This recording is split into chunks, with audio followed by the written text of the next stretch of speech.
ball game. Take me out with the crowd. Buy me some peanuts and cracker jack.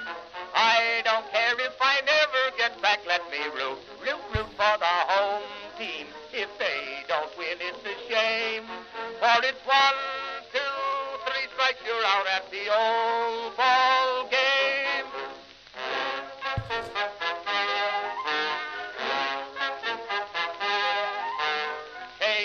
Casey saw all the games, knew the players by their first names, told the umpire he was wrong all along, good and strong.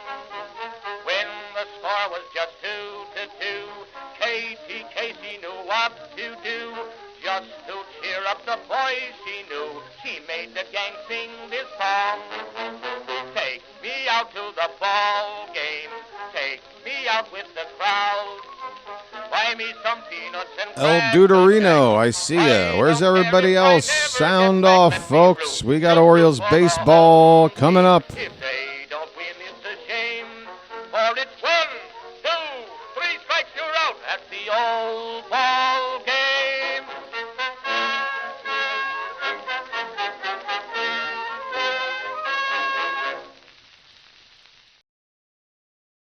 All right. Well, so be it. Baltimore, you are seeing history being made today.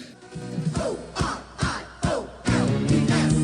Magic, magic, magic, magic. Orioles magic, feel it happen. Magic, magic. One more time, please.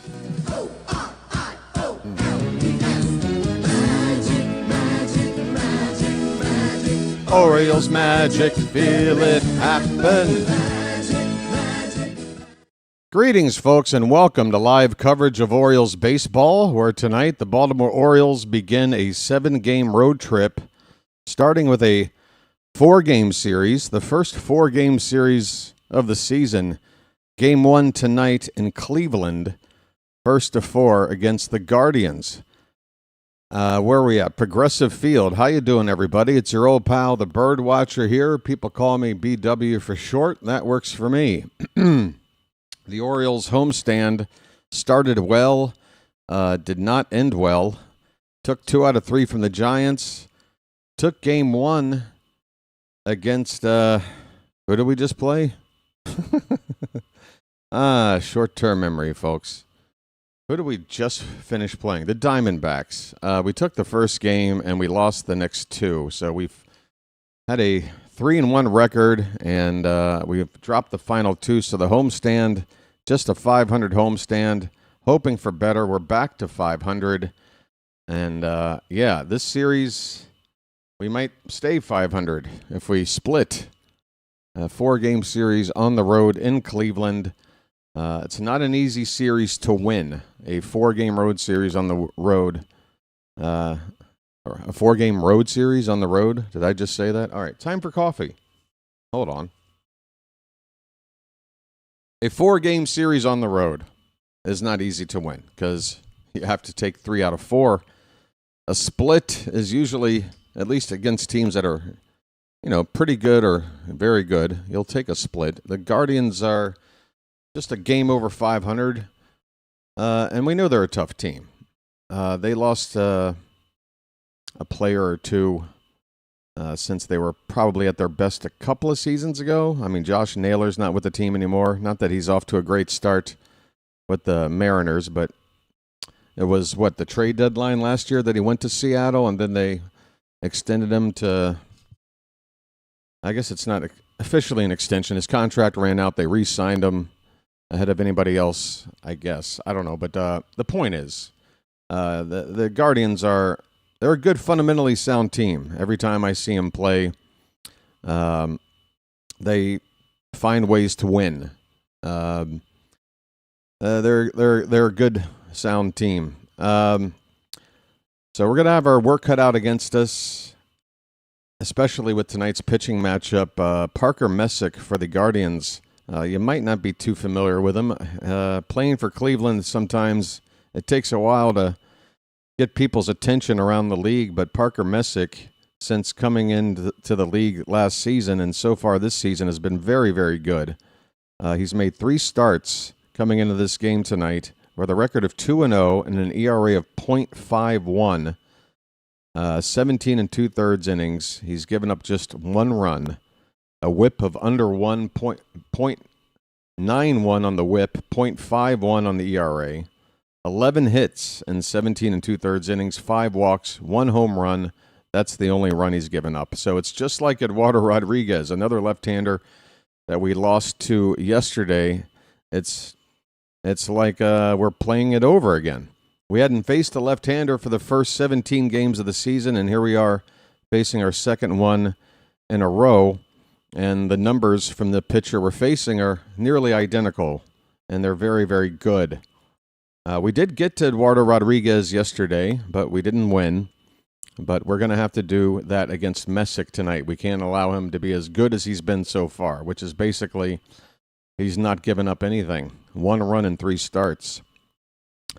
Shane Baz will be on the mound for the Orioles tonight. It's his 4th start. He's gone 16 innings so far with an ERA of 4.5. That's 8 earned runs in 16 innings on 20 hits and 5 walks. He's given up 1 home run ball.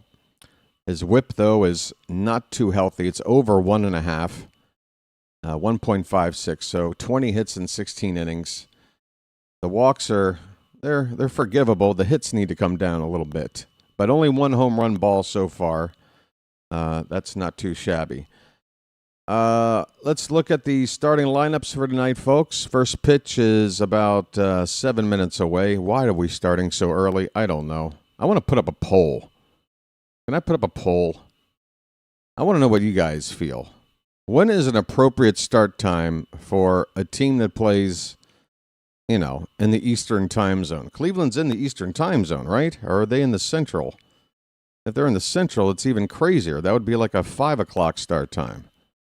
But I don't understand why these games start so early these days. I'm so used to growing up a night game starting like at 7:30. To me, that is when you start a game. And now that they've got, a pitch clock and all these things to cut down on the game time, if you start at 7:30, it's still over by like 10:30. What's the big deal? They want these games like over by like 8:45. I don't know. But I prefer 7:30. I think 7 is as early as we should go. We seem to be doing home games tonight at 6:30, unless it's, I think, on a Friday. I think Fridays we do 7 o'clock. Otherwise, 6:30. But here in Cleveland tonight, it's 10 after 6 for first pitch. And to me, that's just nuts. How the hell are you supposed to get off work at 5 and make it to the ball game in time? It ain't right. Anyway, here are the starting lineups for the visiting Baltimore Orioles. Leading off and back in left field today is Taylor Ward. Gunnar Henderson will DH tonight, get a rest in the field. He's batting second. Pete Alonso was hitting third and playing first base. Jonathan Rodriguez gets another start in right field, and again he'll bat behind Alonso in the cleanup spot. Sammy Basayo, Sammy Basayo is back in the lineup. He'll do the catching, and he will bat fifth. Jeremiah Jackson, who's been on fire, he's at second base. He'll hit sixth. Kobe Mayo will play third base and bat seventh. Leody Taveras, who's had a nice start to the season, he'll hit eighth and play center field. And Blaze Alexander, who was in center field yesterday, is going to be at shortstop, covering for Gunnar, as Gunnar again will be DHing tonight. So Blaze batting ninth. For the home team Guardians, Stephen Kwan will lead off and play center field. Chase DeLauter is the DH batting second. Jose Ramirez, he is so damn good, but he's off to a slow start with the average, 205, but he's already got 8 stolen bases with 3 home runs. He is such a good player. He's batting third. Kyle Manzardo, the cleanup hitter and first baseman. George Valera in right field will bat fifth. Angel Martinez is in left field, switch hitter batting sixth.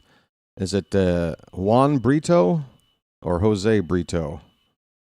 Juan Brito. I should have gone with my first instinct. Juan Brito, the second baseman, will hit 7th. Austin Hedges. Hedges, the only pure right-handed bat in this lineup tonight. He will bat 8th. And Brian Rocchio is the shortstop, batting 9th for the Guardians. Tyler O'Neill is still on that 7-day concussion list. I think tomorrow might be the first chance we could see him come back. But I'm not sure if he's going to need, I don't know. I'm not sure how they're going to work it. It's Tyler O'Neill, so I'm not going to try and predict anything here. But in terms of the time spent required, he could come back as soon as tomorrow, I believe. And Andrew Kittredge is at any time coming back up, I think. But the Orioles did make a move today. In fact, they also had a trade. Chase McDermott is now an LA Dodger. The Orioles had put McDermott on waivers, but sort of the same transaction that got us Nick Raquet from the Cardinals just about a week or so ago. The Dodgers were willing to throw something back to us in order to jump to the head of the waiver order and take McDermott, and so we got somebody back. I've already forgotten the name, but I'm not expecting this player to have any kind of impact anytime soon, if ever. That person's name is a right-handed pitcher named Axel Perez. I believe he pitched in the Dominican League this past season or currently, but he's nowhere near Major League ready as far as I know.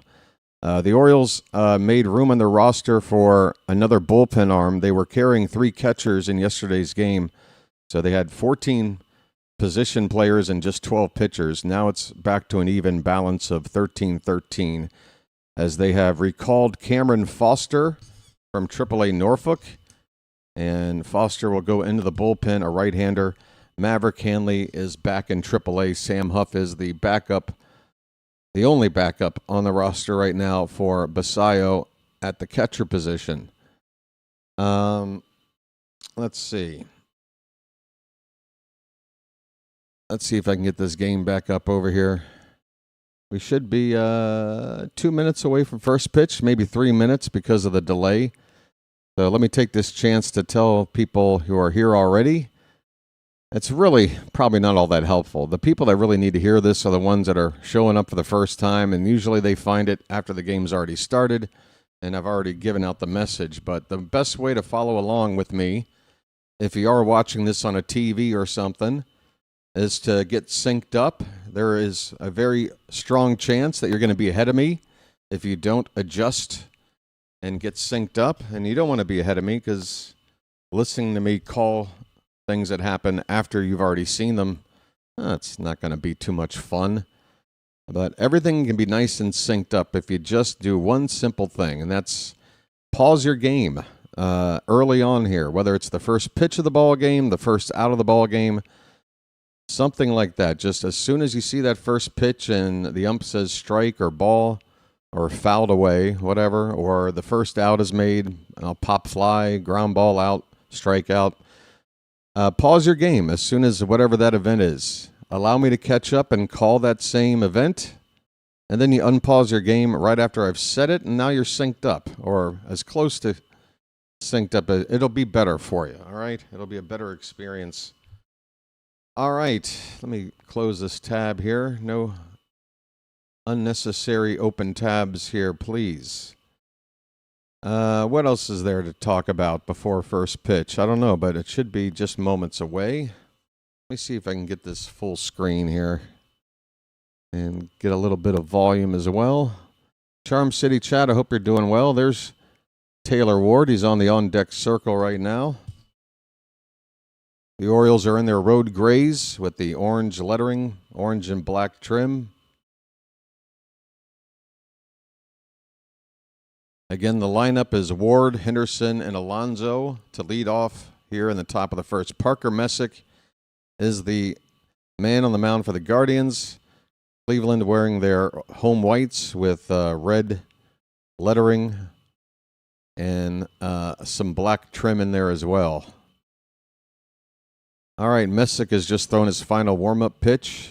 Ball gets thrown around the infield. There are a lot of empty seats, at least from the one angle I'm looking at, which is the side angle of Messick on the mound, looking across to the third base side of the lower bowl, where you would typically see people sitting. I mean, those are nice seats, but there are sections that are almost completely empty over there. All right, we're ready for the first pitch of the ball game, folks. Here it is. It's high for ball one. We are underway in Cleveland. There's manager Stephen Vogt. There's Albernez, who, considering what happened to him just a couple of days ago, is looking pretty good over there. Just a little bit of bruising on the face. Next pitch is ball two. It's 2-0 on Taylor Ward. We are underway, folks. Taylor? Let me get that scoreboard fixed for you. The 2-0 is a fastball right down the middle from Messick. The count 2-1. Here is a first look at the crowd. And yeah, this is a sparse one here. Swing and a miss on a cutter. 2-2 the count on Messick. Stand by and I'll get that balls and strikes screen looking better for you here in just a moment. Hey, why did it just pause? Why did it do that? Don't do that. My game just paused by itself, like it's got the play button over it. Why? What's it tonight? What do you want? What do you want from me? Looks like I'm going to miss the 2-1 pitch here. Stand by. Always something at the beginning of the night. We got a runner at first base is what we got. All right, there's a positive result out of all this. So I apologize I wasn't able to call it live, but let me tell you, Taylor Ward is on at first base. Gunnar Henderson at the plate. Ward walked. He got a walk. All right, and the first pitch to Gunnar is a strike. So a walk for Taylor. I'm walking here. I'm walking here. 0-1 on Gunnar. His name's Gunnar and he's dating my mom. And the pitch is a strike on the outside edge. 0-2 on Henderson. Just getting started, folks. The Orioles have the leadoff man on. Nobody out. Gunnar at the plate, but he's in the hole. 0-2. Alonso on deck. There we are.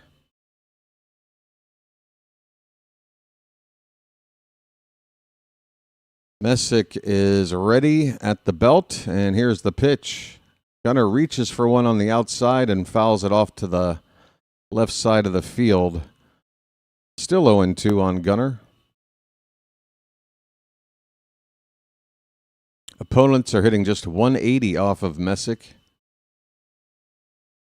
He has been very stingy here, first three starts. Another foul ball from Henderson. This one was a fastball top of the zone.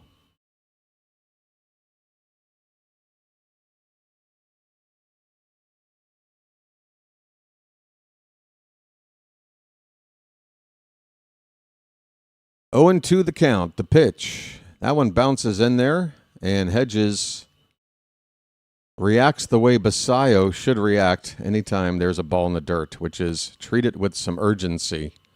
This ball didn't get far away from Hedges, but he made sure that he was ready to get the ball as fast as he could and do something with it if he needed to. That's what you do.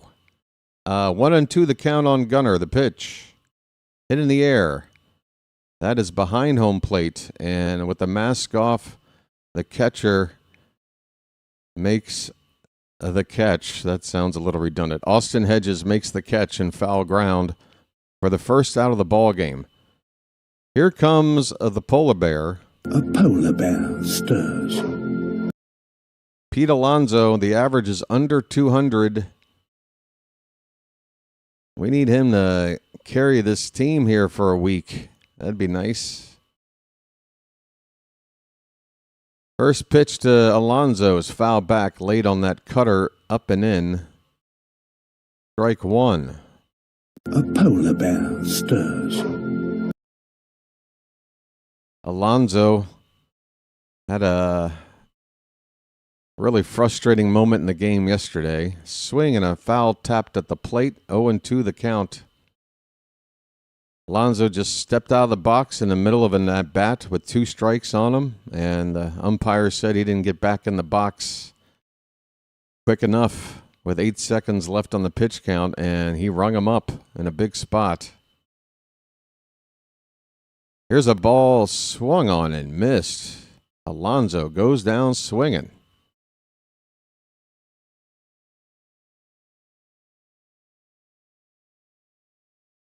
"95 miles an hour. It had a lot of the plate.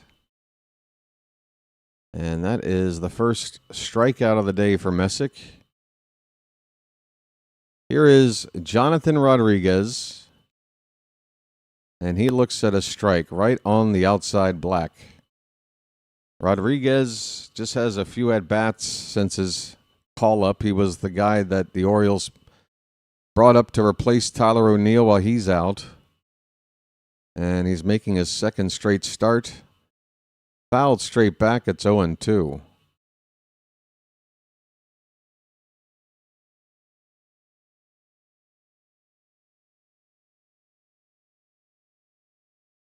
With a lefty on the mound, no Dylan Beavers in the lineup, no Colton Cowser either. 0-2 pitch is off the plate. 1 ball and 2 strikes. Charm City Chat, I'll catch up with you here between innings.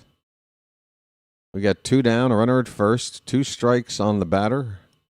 And he lays off. That pitch is low to Rodriguez. 2 balls, 2 strikes, and your first bugle of the day.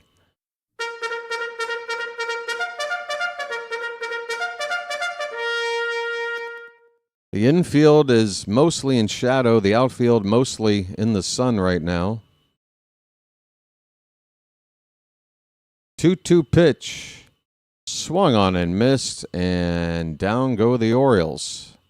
A leadoff walk comes to nothing. Ward never gets past first base. A couple of guys strike out. We go to the bottom of the first. Orioles nothing, and the Guardians are coming up. Hey there, Charm City Chat, the CCC. You down with CCC? Yeah, you know me.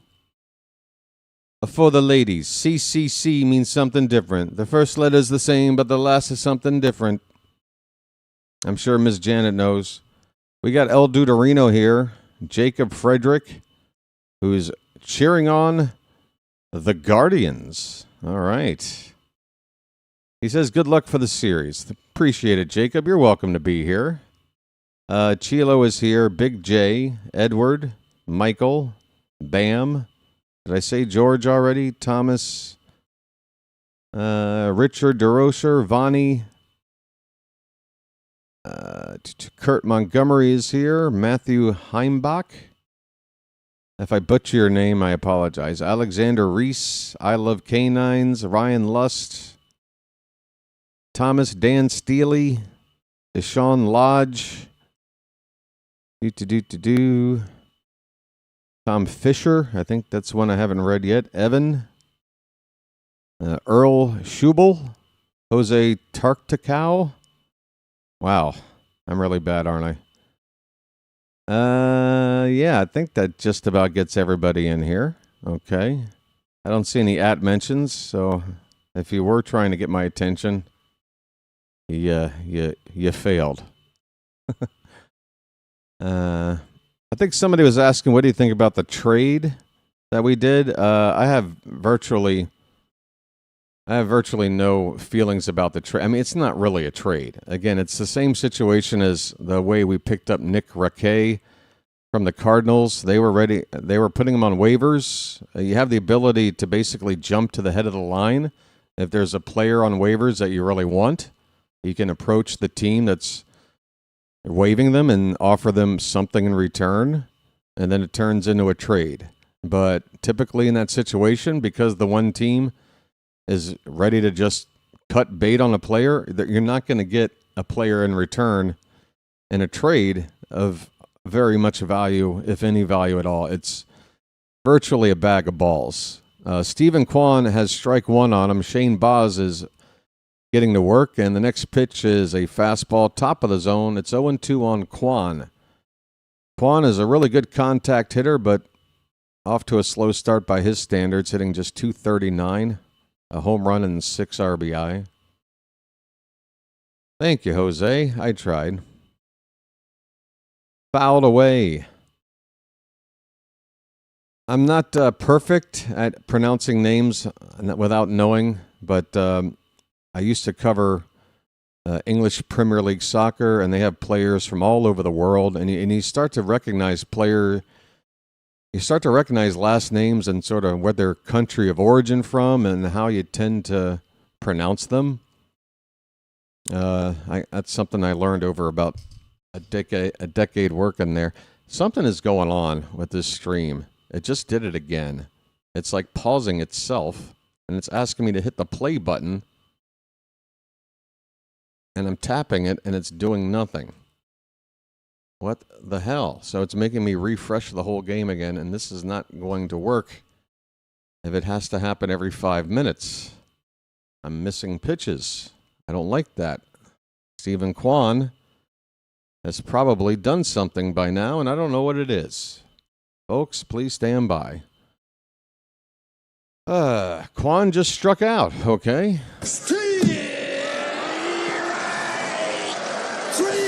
Well, y'all come back now, you hear? That is good news. Kwan, not an easy guy to strike out. So good on Shane Baz. Here's Chase DeLauder. First pitch to him is ball 1. And the next one swung on and missed. Big cut there on a fastball at 96. DeLauder has a .259 average, 5 home runs already, 12 driven in. His OPS is over 900. Did I hear Holiday's had a setback on his injury? Well, I've heard that apparently his hamate bone is going to prevent him from having as much pop in the bat as we would have hoped, and might take some time for that to return. But in terms of a setback in the rehab, I haven't heard what the official, if there's an official announcement about it, let us know. Here's a pitch, looked like a curveball in the dirt. 3 balls and a strike on DeLauder. Jose Ramirez is on deck. He'd never want to give up a walk in front of a guy like that. Let's throw a strike here on 3-1. That is nowhere close. That was neck high to DeLauder for ball 4. A 1-out walk, and here comes J-Ram. Yeah, that's who I'm talking about. So we gave Chase McDermott to the Dodgers for a guy named, I already forgot again, Axel Perez. Axel Perez is a right-handed pitcher that doesn't have a whole lot of prospect tag to him, pitching in the Dominican League. Ramirez blasts off to right. That ball is going to go. 2 rows over the wall and right. Jose Ramirez makes it 2-0 that quickly. 388 feet, 104 off the bat. He turned on that pitch and made it look easy. This location, 4-seamer, right down the middle. Right down the middle, straight fastball. What do you think J-Ram's going to do? 2-0 Guardians here in the bottom of the first. Man, oh man. Boy. Curveball to Manzardo is high for ball 1. Not the start we wanted. They're shutting his rehab assignment down for a few days. All right, well, so a few days shut down. Then you got to add a few more days on to that to get built back to where you left off.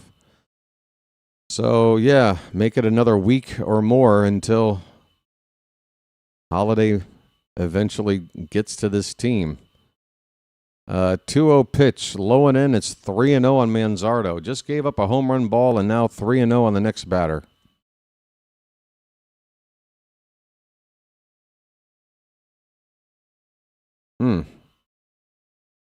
Chilo, erase that, or I will. Why plant that in the minds of everyone else here? If you want to think that, fine. That's fine. You think that. Why do you have to be Captain Pessimism? Captain Pessimism. I don't get it. Chilo, I woke up at 3:50 a.m. I prepared everything for this game. I'm ready to sit down and watch 3 hours of baseball. We are in the first inning. It's 2-0. And you want me to just basically give up right now? Is that what you're asking me to do? Should I give up along with you right now? The trainer is out talking to Shane Baz. They see something wrong with him. As Valera is the pitcher up right now. Good grief. It's like it's a race. You got to be the first one. You got to beat everybody to it. Oh yeah, we're going to lose today.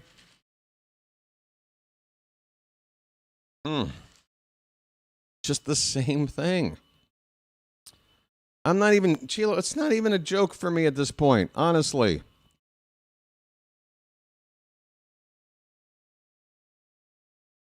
Baz is going to stay in the ball game. I don't know what it is they see wrong with him. But whatever it is, they're not taking him out. Valera at the plate. He's hitting .333. First pitch is a changeup, knee-high on the inside corner. Well, not only are there 145 games left, there's 8 innings left. I mean, Jesus.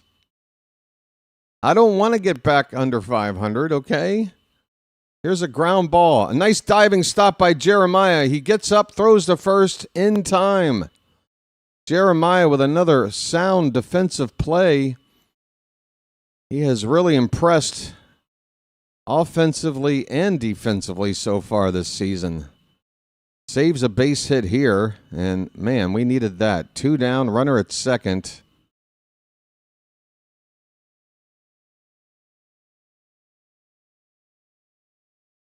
Valera retired. Here is Angel or Angel Martinez. It's probably Angel.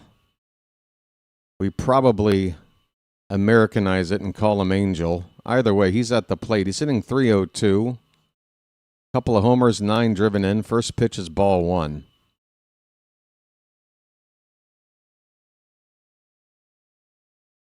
Baz with a look at second. The pitch. That is a line drive. Caught by Alonso. Oh, my.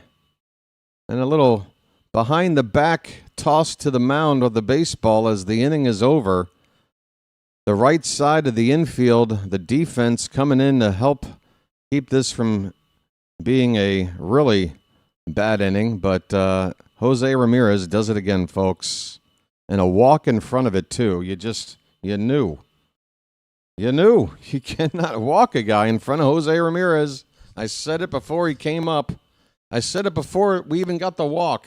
It was a 3-1 count. And I said, don't walk this guy or you're going to pay. And we paid. We go to the second inning. It's 2-0 Guardians. Oh, my. My, oh my. I might have to look for another stream here between innings because something strange is going on with the stream here tonight. Just have something on the backup just in case.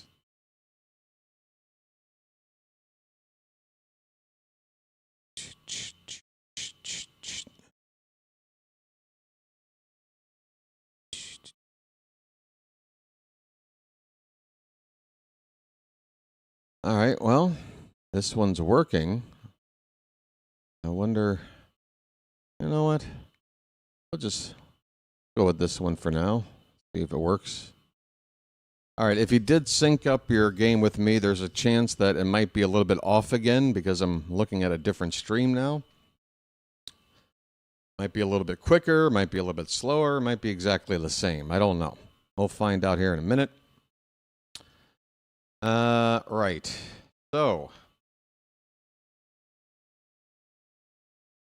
yeah, I think Baz, they didn't find anything wrong with him, right?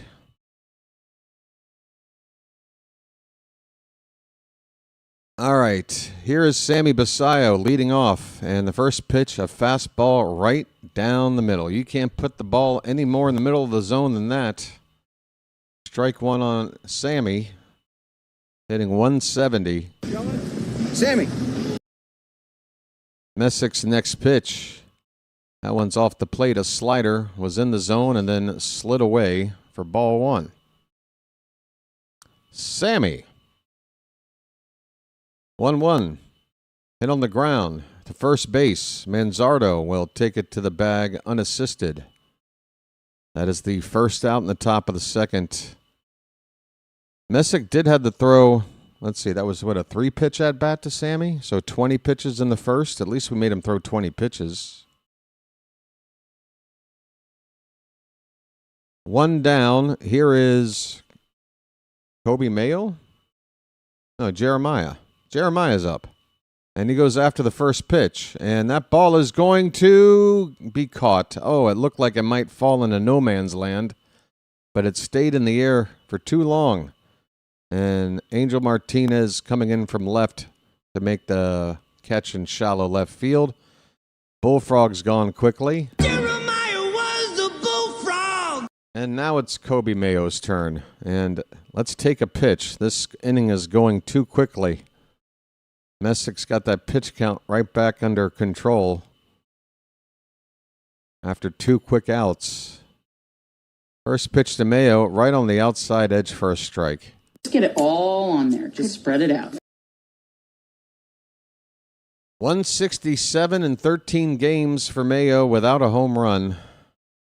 Swing and a miss on a changeup that was perfectly spotted, low and away on the corner. It's 0-2.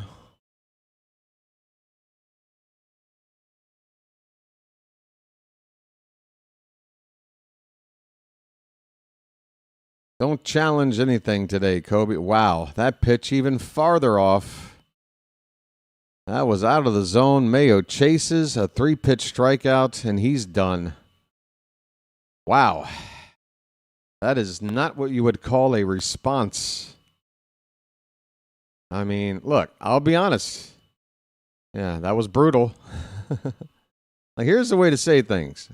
Like, right now, the offense looks overmatched. Baz had 1 inning, tough. Gave up a home run to J-Ram. This is how you don't win. But it's funny. It's a sporting event, and you're given a certain amount of time, or in this particular sport, a certain amount of outs in which to, be the better team by the end of it. And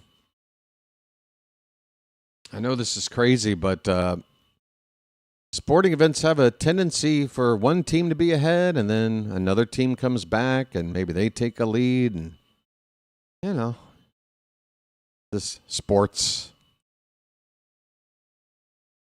Otherwise, I don't know. If this was a home game and it was 2-0 after the first for the other team, do you just get up and leave? Do you leave the ballpark? I'm wondering. Probably not. So just pretend you're at the ballpark. Right, folks? All right.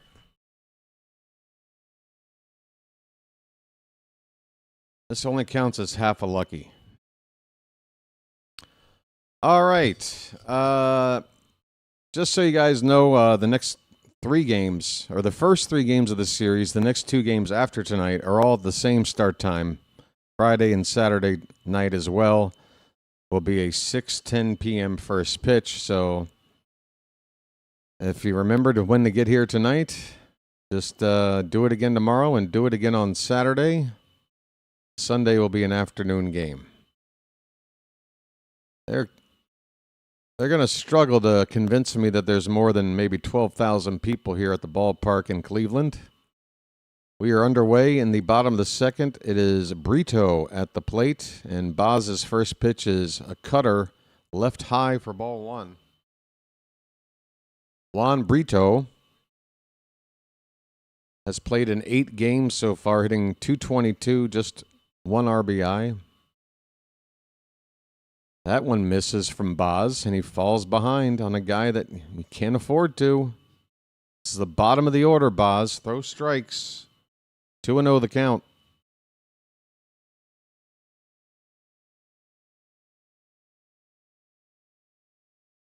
Two-0 pitch is smacked. Oh, what a stop by Alonso. He will hit Baz, who covers the bag in time. Pete Alonso continues to impress. He just saved a double.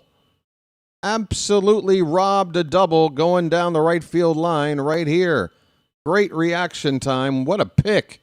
It was a tough bounce. He got that glove up and snared it. Oh, what a play from Pete. Very, very nice. One down. We need good defense, don't we? Here is Austin Hedges. Again, the only right-handed bat in this lineup. It's got a few switch hitters and a bunch of lefties. And we've only got one lefty in our bullpen right now. It's not a really good setup for this series. If this is the lineup we're going to see virtually every game. This pitch is off the plate to Hedges. He's hitting .350. Typically not known for his bat, but he's off to a nice start. 1-1 pitch. Ooh, that one was borderline on the corner. We don't get the call. It's 2-1. Wasn't worth challenging for us. It was too close. It might have actually got a piece of that corner. And just not important enough to risk wasting there. 2-1 the count. Swing and a miss on a cutter. Hedges swung over that one. 2 balls, 2 strikes.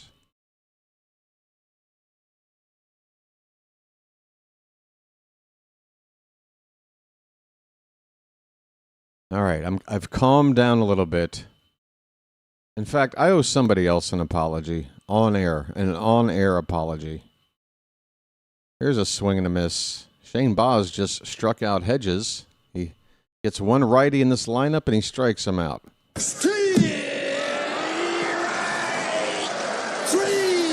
Well, y'all come back now, you hear? Calm down? What, me? Am I flying off the handle here? I'm at peace. Brian Rocchio at the plate. First pitch is a knuckle curve, a little bit low, ball 1. 2 down, bases empty. Rocchio hitting .211. Oh, I'm as steady as, let's see, look at these hands. Like a surgeon. Look at that. There's no nerves in there, right? Look at that.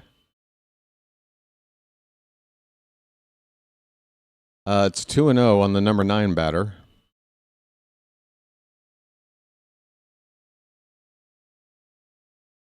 Baz is on 30 pitches. The pitch is popped up on the infield, third base side. It's going to be Blaze, who's playing shortstop today, going into the outfield grass. He'll make the catch. The inning is over. Better inning from Baz. We go to the third inning. It's 2-0 Cleveland. Hey there, Chowa. Chow, I'm glad you're saying hello. You know why? Because I want to say something here on the air for everybody to hear, and that is, Chow, I apologize. Okay? Was it yesterday's game? I think I was going over the probable pitchers that were coming up. Maybe it was 2 games ago. Either way, I had let everybody know what the status was and that there was an open spot that I did say Dean Kramer should be in that spot. He came back to me and told me in the chat that Kramer was going to start, and I said I don't want to accept that until I see it.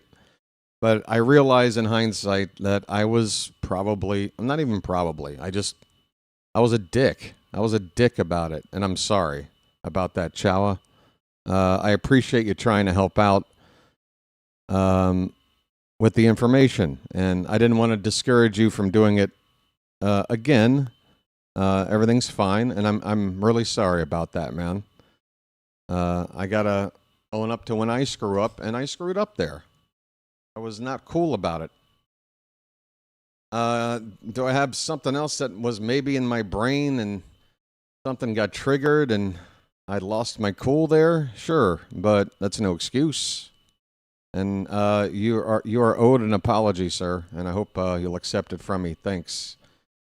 I hope. All right. Folks, we got over 200 people here. That's great. The likes are at 63, but with over 200 people, I think it's not too much to ask you to get to 100 likes and try to build from there, right? Well, see, now this stream is doing the same thing. It's making me hit the play button like every 5 minutes. What is the deal? What is the deal? This is a brand new, I mean, if it isn't one thing, it's another, folks.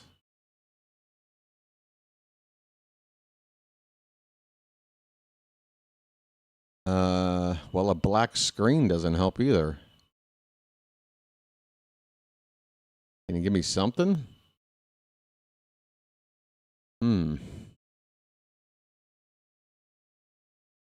Okay, it's an 0-2 count on Taveras. Sorry, folks.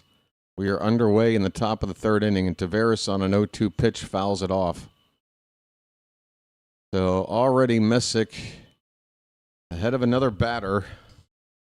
He's thrown 30 pitches now, 22 for strikes. The 0-2 is low and in, and that might have gotten Taveras. I hope it did, because it wouldn't have hurt him much. Just maybe hit his top of his shoe, but it did not get him. It's just ball one. 1-2 on Taveras. Folks, thank you, Chow. I appreciate it, man. Pitch low and away. The count is 2-2 on Taveras.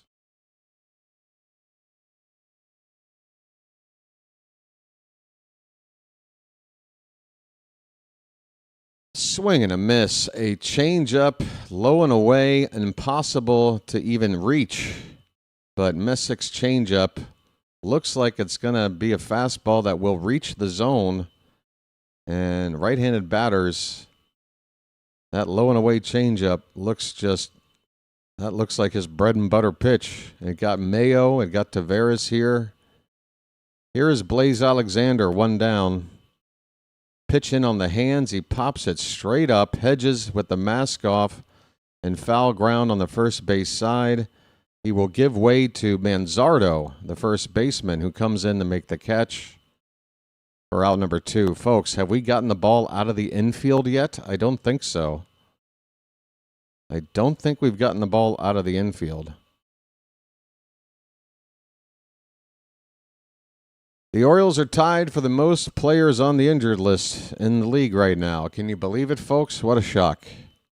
Here's Ward back to the top of the order. He goes after the first pitch. That ball's hit pretty well to center field and deep. Going back, Kwan makes the catch up against the wall, and a padded panel of the wall that is a doorway that came partially open. I mean, Stephen Kwan nearly left the ballpark through a door. And Taylor Ward just missed his first home run as an Oriole. Man, oh man, is it going to be a night like this? So far, frustrating. There hasn't been a single thing to feel good about yet here tonight. We still got some time. Bottom of the third inning coming up. It is 2-0 Guardians. All right. Hey, I'm glad the American League East is the way it is. I'm glad it's just a wide open, wild, wild west of mediocrity for now. You know, because you got the Blue Jays trying to run back, winning a pennant. You got the Yankees trying to run back, tied for the Blue Jays for the best record in the American League. You got the Red Sox, who seemingly on paper improved their team from last year, with the exception of losing Bregman, I guess. But they did add a lot of guys in the offseason. And yet it's Tampa sitting at the top of the start of the day. Nobody's more than, 2 games over? Yeah, it's a crapshoot. And I like it that way. Gives us time to figure out what the hell we're doing wrong before we fall too far behind anybody else. And I hope we do. I hope we can figure some shit out. Got to figure out some stuff.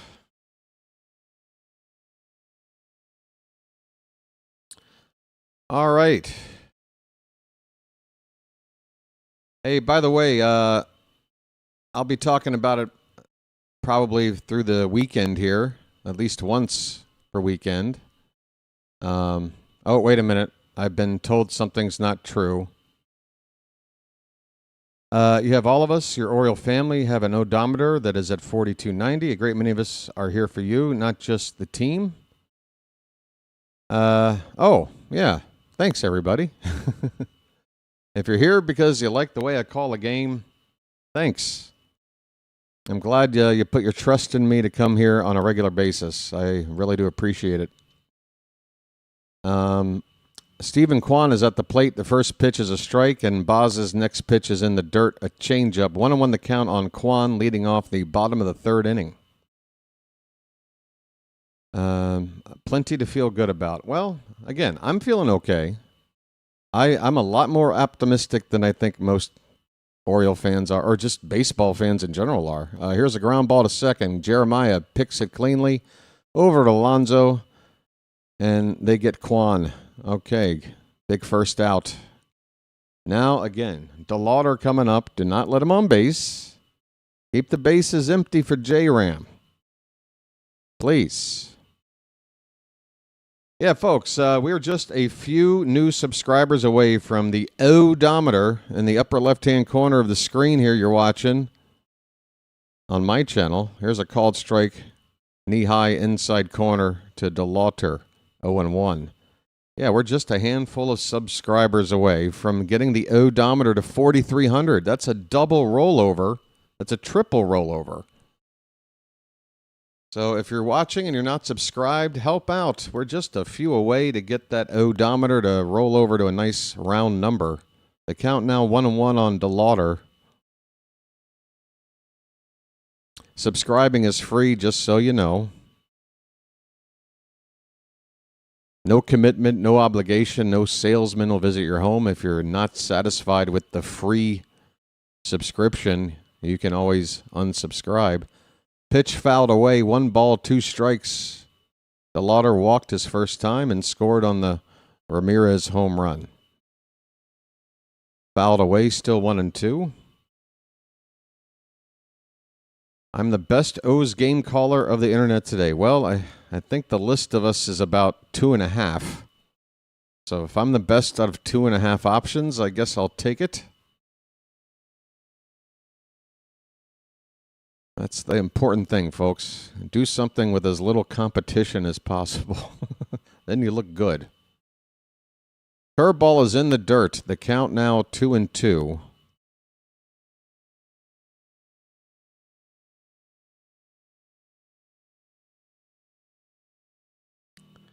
One out, nobody on. This is the 40th pitch of the evening from Baz, and this is popped up. Behind the plate, Basayo looking. He's near the screen, and he's got room. He makes the catch. He had to actually move his glove a little bit back behind his head. Overran it just by a step, but still makes the catch for the second out. There's old Bob Feller. We got plenty of Cleveland nostalgia around the ballpark here at what I still call the Jake. But it's Progressive Field. Progressive, that's an insurance company, right? Of course. Here's Jose Ramirez. 2 down, nobody on. Last time we saw him, he swung and put the 2 runs on the board with a home run to right field. First pitch is a changeup low for ball 1. Jose Ramirez, man, this guy's going to the Hall. There's no doubt about it. 1-0 the count, and we get a strike. That was borderline. Might have been half an inch outside. We will take that against a tough cookie like this. 1 ball, 1 strike.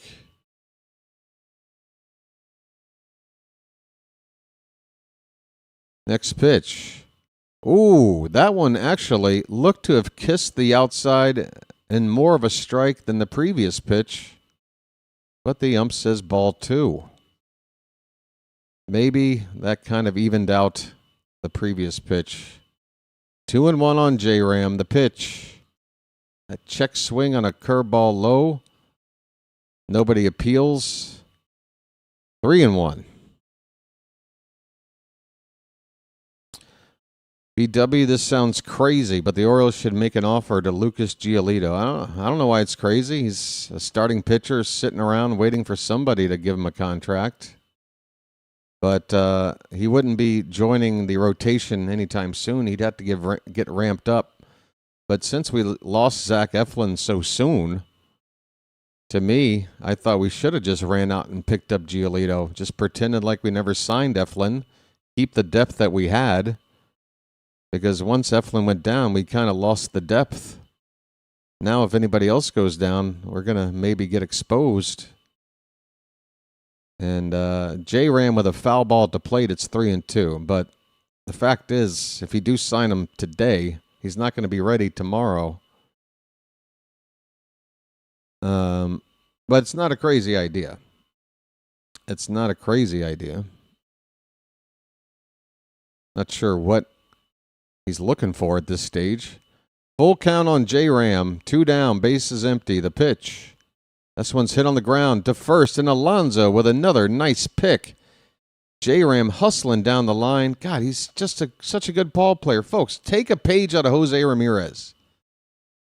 You know, a ground ball to first like that, hit hard. The first baseman, even if they're not that quick, they're going to have enough time to beat the runner to the bag. But J-Ram, he just ran as hard as he could. Tried to make it a close play, even though there was no real chance of him beating it out. But this is what you want to see. You just want to see your players do that. Run. You only need to do it 3 or 4 times a day. You make contact, you put the ball in the play, and then you run 90 frickin' feet. Just do it. Just do it. J-Ram does it. He's going to the Hall of Fame. You feel me, folks? I mean, he's like a player from a bygone era at this point. And it's a shame that there aren't more guys that, provide an example of how to play this game right. We are going to the 4th inning, 2-0 Guardians. Chilo's feeling better about Baz. Okay. We do need some offense. I'm telling you, though, Parker Messick so far tonight looks pretty unhittable. I mean, that changeup to right-handers low and away looks makes me wonder if we should have another lefty bat in this lineup. Because that changeup low and away to righties looks like it's going to be hard to deal with. Kopech. Michael Kopech is still hanging around there too as a relief option. I mean, if we're going to go out and get a reliever, obviously we need to target a left-hander. We got enough righties. Pretty good righties right now, I think, as it is. Yenier Cano looks good. Rico Garcia looks fantastic. Anthony Nunez looks good. Helsley's doing his job. You know, Wells is struggling, but I think maybe if we just dial back his leverage situations, make him a little bit more low leverage, I think he's going to work out the early issues for him. I'm not really looking for a right-hander reliever right now, but I wouldn't mind a lefty. Gunnar Henderson, first pitch is a strike. The next one is foul back. It is 0-2 quickly on Gunnar. His name's Gunnar, and he's dating my mom. 0-2 on Gunnar.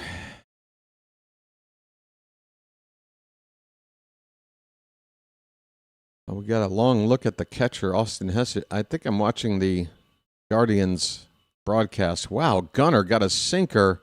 You can't put it any more middle of the plate, and Gunnar could not touch it. Folks, it's one thing to get tricked on a changeup that's unhittable low and away. This is a sinker right. You can't put it on a tee and place it anymore in a hittable spot, and Gunnar couldn't even get a foul on that pitch. Man. There's a curveball to get ahead of Alonso. Strike one on Alonso. So now he's throwing curveballs for strikes. This guy is tough. Pitch. Top of the zone with a heater or a cutter. Cut fastball. It's 0-2 now already on Alonso. Jeez. A polar bear stirs. This guy's working so quick, getting out so quick, I don't have time to hit buttons. He's already had 7 0-2 counts against the first, 11 batters of the game. That pitch is low and in, ball one.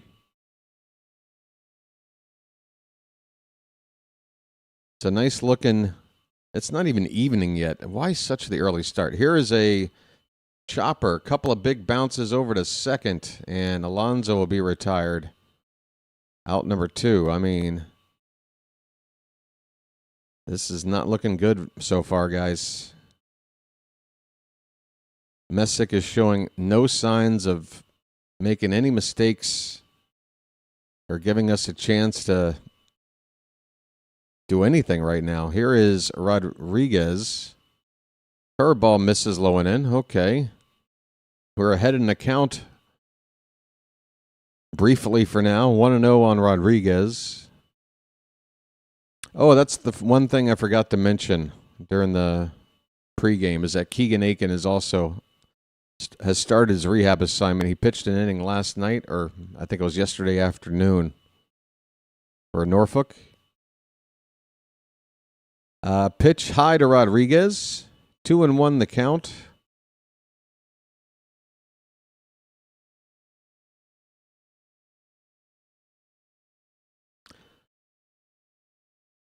Messick's windup and delivery is a curveball swung on and missed.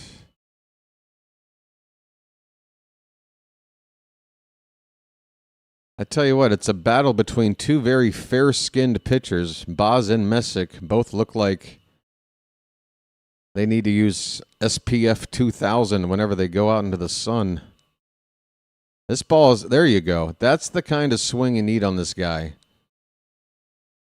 Rodriguez is late on this fastball, but if he's just a little less late, he can go opposite field with a line drive down the right field line. I wouldn't try. He just reached for that changeup. That tough changeup low and away. He got a piece. All right, Rodriguez, you're showing me something right now. This is a decent at-bat so far. I'm not expecting a great result, but let's see. Curveball. He fouled that away. Rodriguez has been able to do in this at-bat what no other Oriole has done yet tonight, which is at least pick up the pitch and make some contact. 2-2. He got him with that low and away changeup. Man, oh man, this is a clinic being put on by Parker Messick right now. The Oriole offense, look, I know there's some nights where it just looks like, this is a lot like that first game we faced Crochet last season early on. If you guys were here with me and you're talking about, boy, the offense stinks. I'm like, not tonight. You can't really look at the offense tonight. It's Crochet. Crochet is just throwing an absolute gem. Parker Messick right now is throwing an absolute gem. And we are at his mercy for now. We got to find an opening somewhere, or else we're going to lose this game. 2 runs will be enough. He looks set to go 7 innings at least, the way things are going right now. Folks, we are 3 likes away from 100, triple digits, and we got well over 200 people here in the room right now. We're also trying to get that odometer, the subscriber count, to hit 4,300. We are single digits away there. It's just a matter of time. But, folks, for right now, let's try to hit those goals. It'll give us something to, I know it's not as good as watching the Orioles win. Trust me, I wouldn't make that comparison. But until this offense can wake up or figure out Messick, let's try to find something to achieve here. The likes have reached 100. Thank you, folks. We're on our way to 150. And I want to thank you very much for that. I really do. I really appreciate it. All right. And now that I'm going to bring up the box score over in here, I'm not going to see that sub count. If we get to 4,300, folks, just let me know. And we'll celebrate together.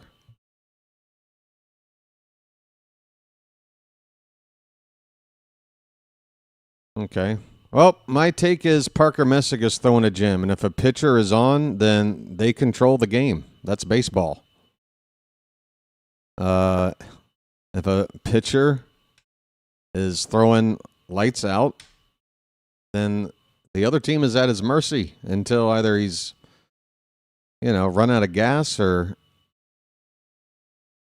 1-1 the count on Manzardo, or he just loses it in some way. But right now, Parker Messick is locked in, and no signs of anything changing anytime soon. 1-1 the count on Manzardo. It is his second plate appearance. He walked his first time up. That pitch is, well, it's a count of 2-1. We'll just put it that way. All right. Baz now on 50 pitches, and this one is going to be grounded over by the first base coach's box. Strike 2 on Manzardo.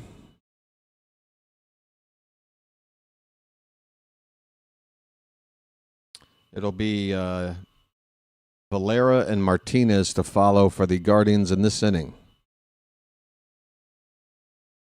Baz's 2-2 bounces in there. My goodness, that ball went about 57 feet before hitting the ground. Ball 3.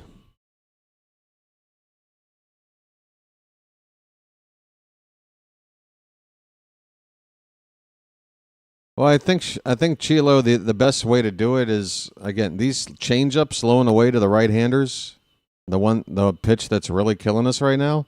We just have to recognize it because most of the time he's not hitting the zone. If you lay off, it's a ball. But it just looks like if it looks like a fastball, then it's on a trajectory to be a strike. But then it just hangs and drops and stays away and you can't reach it. That is a called strike 3, and Manzardo quickly asks for a challenge. He's going to lose it. And Manzardo's already shaking his head like he knows he made a mistake. That is a strike. The entire baseball is in the top of the zone. Thank you, Manzardo. And Shane Baz gets a strikeout.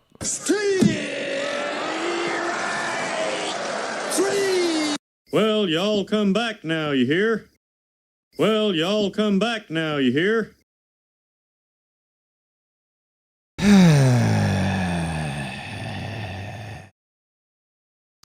Valera at the plate.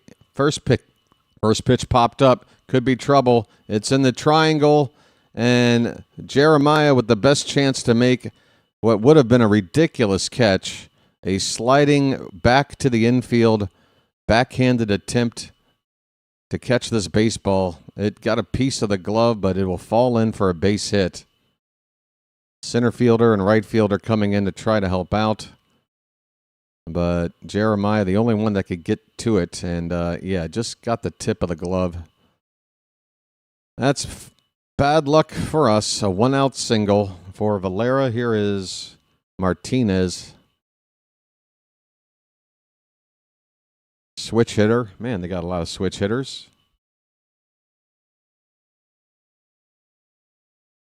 Pitch number 56 from Baz is outside by about half a foot. Ball 1.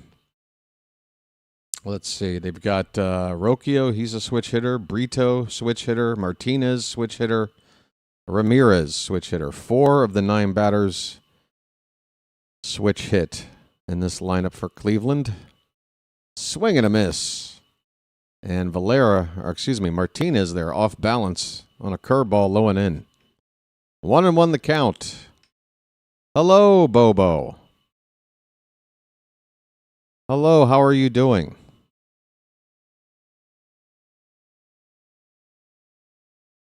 1-1 on Angel Martinez. Angel Martinez. Here's a ground ball. A diving stop by Mayo to second for 1. Over to first. 2.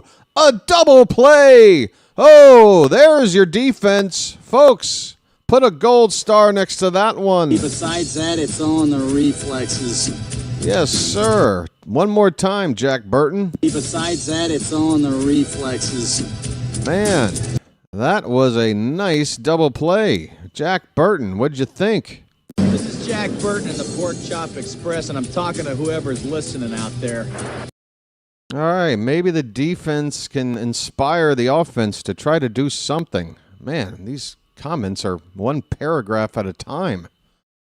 Folks, I'm going to take a break and get a refresher. I'll be right back. Hope you're enjoying the coverage. I know we're losing. Parker Messick is pitching very well, but hang in there. Something might happen.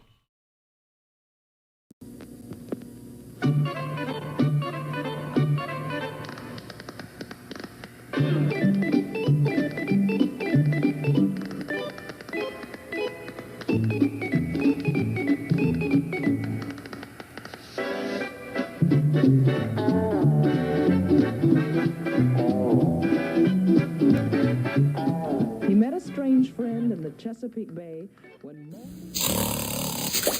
Bacon! Bacon! Where's the bacon? I smell bacon! Bacon! Bacon! Gotta be bacon! Only one thing smells like bacon! That's bacon! Bacon, bacon, bacon, bacon! There! From that bag! What's it say? I can't read! Please, please, give me what's in the bag! Chewy, yummy, smoky bacon! There you go. Oh boy, oh boy, oh boy! No, no, no, no, no, no! It's bacon! No, it's Bacon Strips, brand dog snack from Purina. Bacon Strips. Dogs don't know it's not bacon. It's bacon! I apologize for Baltimore. I apologize for Baltimore. So it's not the best option, but it just is what it is. Ante up and kick in like men. Like men! Ante up and kick in like men. Like men! Ante up and kick in like men. Like men! It's Sammy Basayo to lead off, and first pitch is swung on a miss. Messick goes with a slider here. So fastball, curveball, slider, changeup. Every pitch is working for him so far tonight. That one was in the zone and broke away from Sammy. He's got the slider to get the lefties. He's got that changeup to get the righties.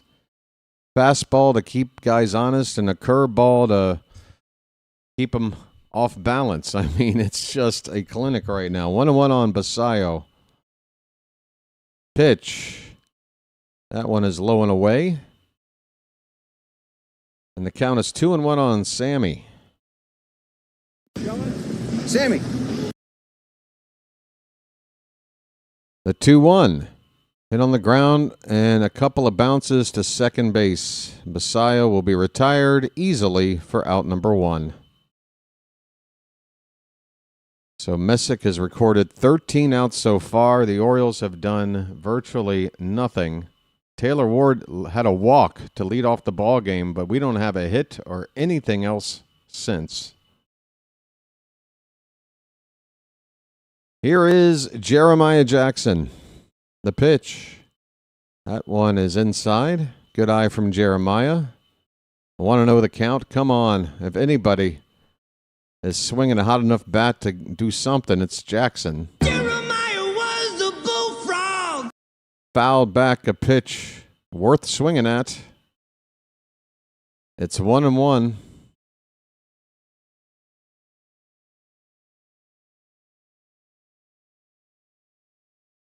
Here's a beautiful changeup again, just hanging away. It's getting every right-handed batter to chase off the plate. It's 1-2.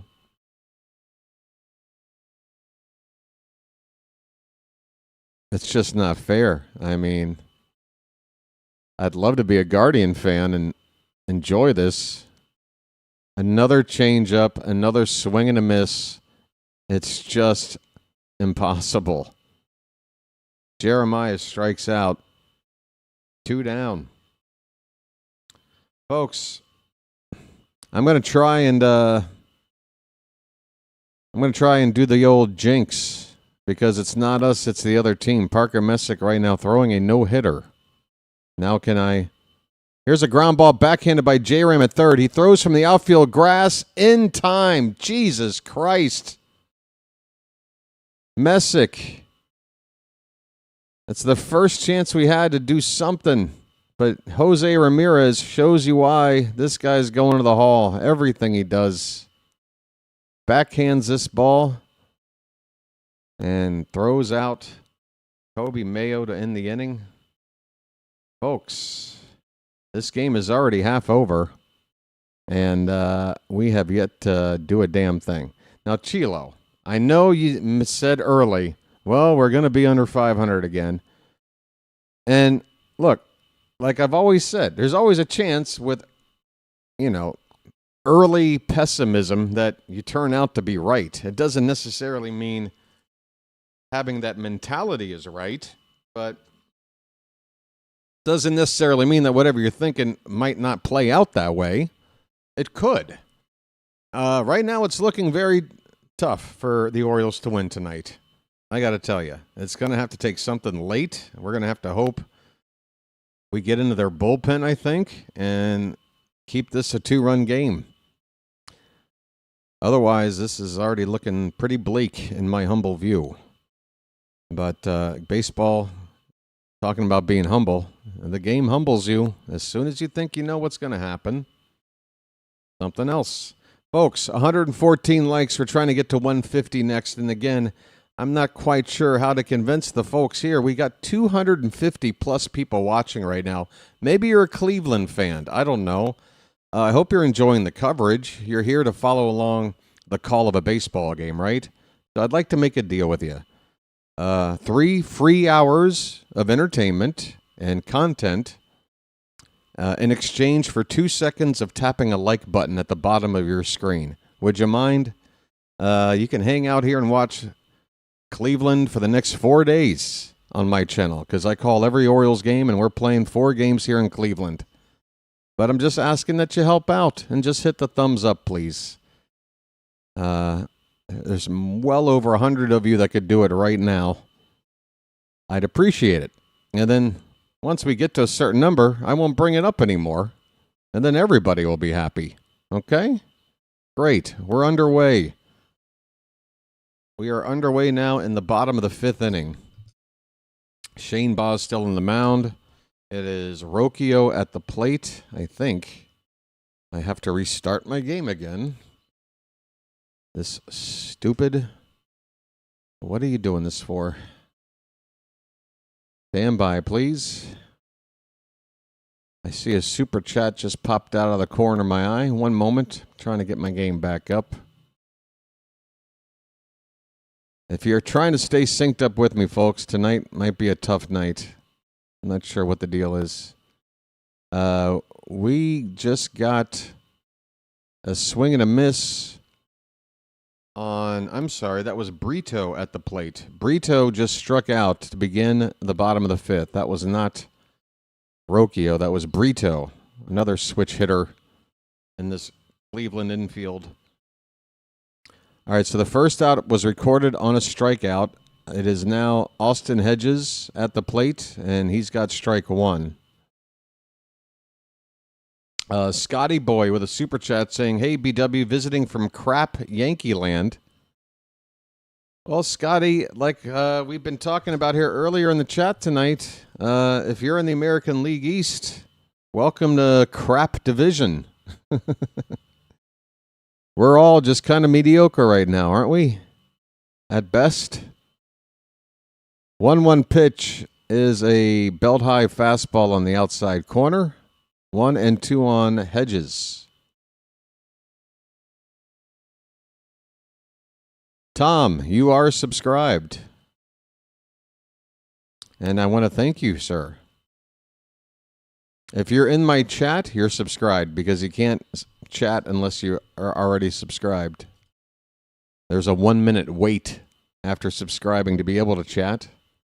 That way people don't just show up and, spam the chat. They're going to have to wait a minute before spamming. And a lot of people don't have a minute to wait because, The same kind of people that spam chats are also the same kind of people that have no attention span. So it's a nice deterrent, that 1 minute wait after subscribing. 1 and 2 the count on Hedges. 1 out, nobody on. And a check swing. Did he go? No, I thought he did. 2 and 2 on Hedges. Let's see, side view. I guess he held up. 66 pitches from Baz. 1 down, and here's a breaking ball hit to shortstop. Blaze Alexander with a throw to Alonso on the money, and that is out number 2. Baz has looked okay. God, just a walk and then a J-Ram home run in the first. Just, man, the home run, forgivable. It's the walk in front of J-Ram that really, really hurts, in my view. Here is Rocchio. 2 down, nobody on. Fastball just missed upstairs, ball 1.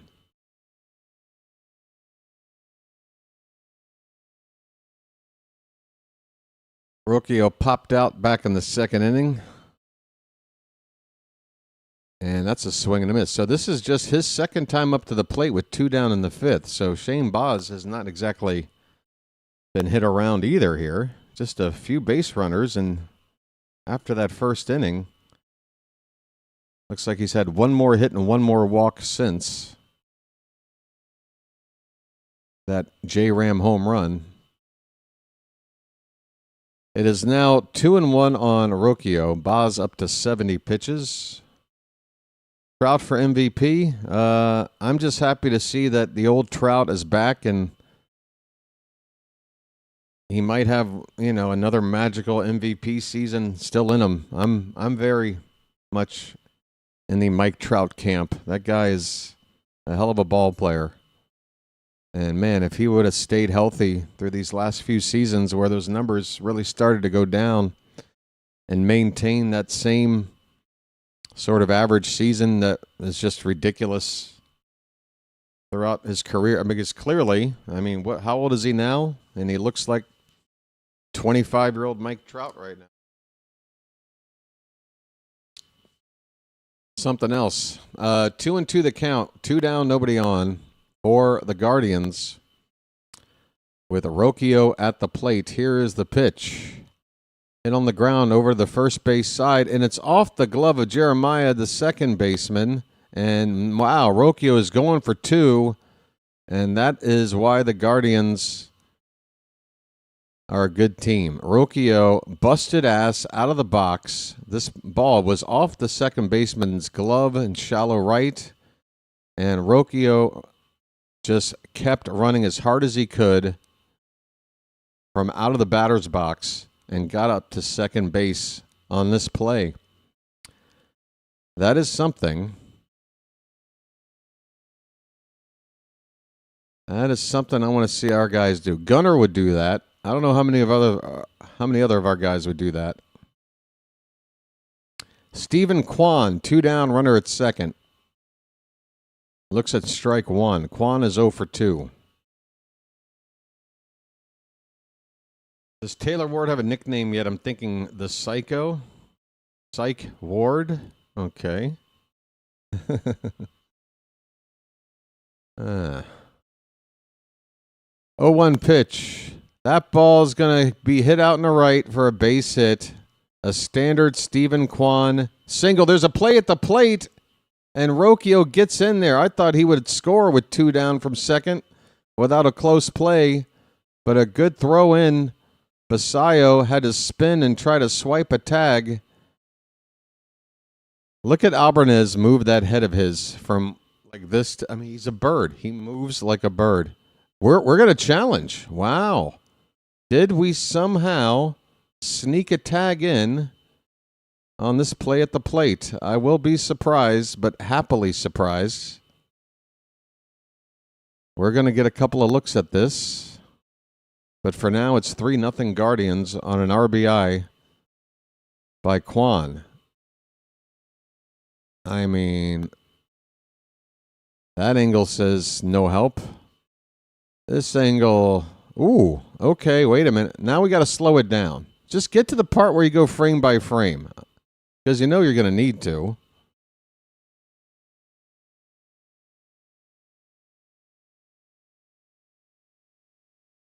The tag looks like it hit the back right shoulder of Rocchio, but it took a sec for that contact to come, and I think Rocchio's hand might have slapped down on the plate before that tag gets him on the back. I don't think we're going to win this. I can understand trying to. I mean, that's a run there, but I'm not seeing evidence yet to overturn this. What you need is one of those freeze frames where it shows a glove touching that shoulder before contact with the plate. And without that shot, I don't see how this is going to change. Now we're going frame by frame. It's like, why can't they do this shot first? This is the first shot they should show. The runner is safe. The run scores. We lose the challenge. It's 3-0 Guardians. 2 out in the 5th. I'm going to laugh. What am I going to laugh about? By the way, did I say thanks for the super chat? Thanks, if I forgot. Appreciate it. 3-0 Guardians. Am I off screen? Have I been off screen this whole time? Oh, my God. I forgot. Here's DeLauder. And I'm probably going to be going off screen here again in a moment. I forgot to go back on. Hey, mods, if you see me off for more than like 2 or 3 minutes straight, just even if it turns out I did it on purpose, just check in with me, please, and go, hey, BW, are you meaning to be off camera? Because you are. Not saying you should have done it here. We haven't established protocol yet, but that's the protocol, because, boy, I did not know I was off screen for that long. All right, 1-1 the count on DeLauder. Runner at first, 2 down, a run in. The pitch popped up, should end the inning. On the left side, it is Blaze going out in the shallow left from the shortstop position. He's got it. The inning is over, but the Guardians score their 3rd run today. And we don't have a hit yet. And we're already going into the 6th inning. My goodness. 6th inning coming up. 3-0 Cleveland. And we got to 4,300. Folks! All right, look. Again, please, we're going to compartmentalize 2 different things here, okay? This box is Oriole fans caring about what the team's doing in the game. We're going to take that box. We're going to put it over here for a minute. We got another box. Separate. Something we can celebrate. I'm going to open the box. And looky, Miss Cookie. 4,300 subscribers on the channel, folks. On our way to 5,000. And I want to thank you very much for that. I really do. That is awesome. Baltimore, you are seeing history being made today. That is a nice looking round number on that odometer right there. 4,300. Thank you guys so much. It means a lot. The progress with the growth on the channel here in the 3rd season has been fantastic. And yeah, the numbers are doing really, really well. We just got to keep on trucking, folks. It's a nice crowd in here tonight. We're 10 likes away from 150. And look, I'll be greedy. Even though we're more than halfway through the game, I'd like to see that sub count roll over just one more time if we can do it, which means 10 more subscribers or less to get to 4,310. Thanks, everybody. Really appreciate it. All right. JT the Spawn says he was 4298. That's your number. Wear it with pride. I hope everybody knows what number they were when they signed up. That's your number. That'll always be your number. Leody Taveras' first pitch is fouled away. for strike one. That's the 60th pitch of the evening for Messick. His pitch count is not a concern. He could go 8 innings tonight at this pace. 0-1 is high. 1 ball, 1 strike on Tavares. A little Tavares music. Come on, let's dance. There's a called strike. 1 ball and 2 strikes. George, is that true? You're number 777? Well, you're one lucky son of a gun now, aren't you there, George? What a number. This pitch from Messick misses high, 2-2. That might be the worst pitch of the night for Messick. That definitely did not go where he wanted it to. And I'm just looking for anything to give us a window here. That misses high as well. The count is 2-2, or 3-2 now. Okay, so maybe Messick, whatever's been working, maybe there's a window. 3-2 pitch. Left outside for ball 4. Folks, listen to BW. He can spot an opening when he sees it. That is the first base runner for the Orioles since the first batter of the ball game. We're still looking for our first hit. But Messick, in that at-bat, did not hit his spots. It's the first time since the first batter that he hasn't had complete command. Let's hope that it leads to something. First pitch to Blaze is up and away for ball 1. Folks, could this be the moment? Could this be the opening? I do believe I'm on fire. We are hungry for something from this offense. 1-0 the count. Here's a... Oh, I thought that was going into the field of play. It was a nice swing, but the ball went straight back instead of ahead. I got tricked on a ball fouled straight back. I thought Blaze had a line drive to center field right there. Oh, I'm feeling it. Come on. I might have to see if the hat is calling me right now. 1 ball, 1 strike. Blaze shows bunt, and it's fouled behind the plate. Oh, I don't mind trying something different here. But that is a one-time try, because now Blaze is sitting on 2 strikes. Tavares at first base, nobody out. 1-2 on Alexander. 69th pitch of the night from Messick. Another low and away change up to a right-handed batter for strike 3. Another one. Another one.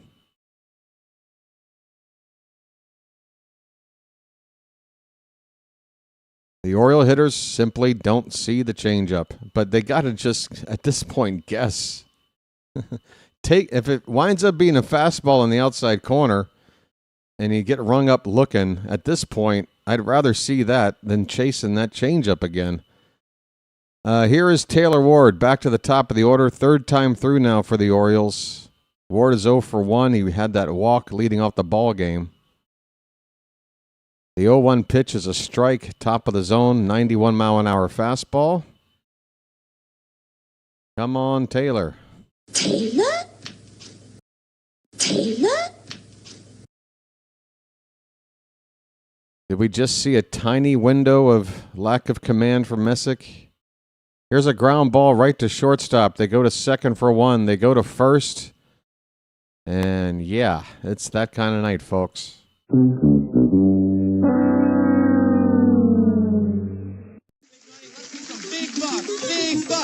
Stop it all. That was pretty close at first base for the relay for the get that double play, but we just hit into a double play to end the inning. Bottom of the 6th coming up.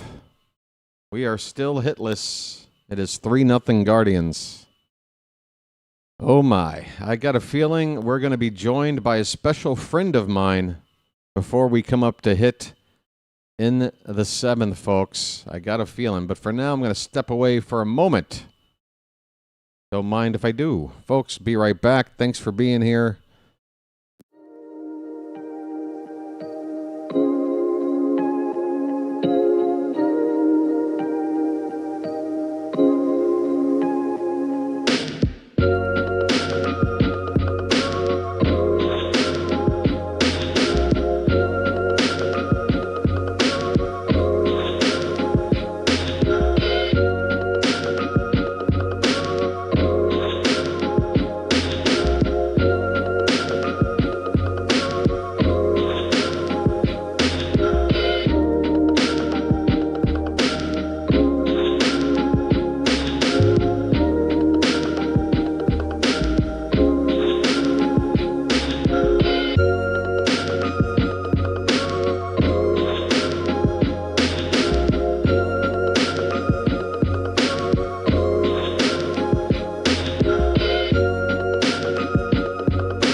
Over?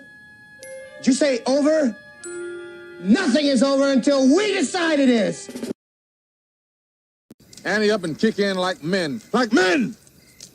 All right, bottom of the sixth. Shane Baz still on the mound. First pitch to Jose Ramirez is low and in for ball one. Pardon me. 79 pitches from Baz. And that one is again low and in. So pitch number 80 now makes it 2-0 on J-Ram. He's already got a 2-run homer tonight. The Guardians have not looked back since. It's 3-0 in the bottom of the sixth. Orioles have been held hitless.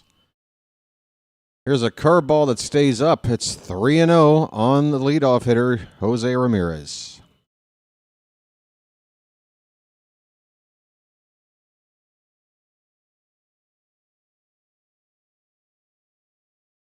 Don't throw a get-me-over pitch here. Fastball. J-Ram takes it for strike one. Oh, yes, the camera.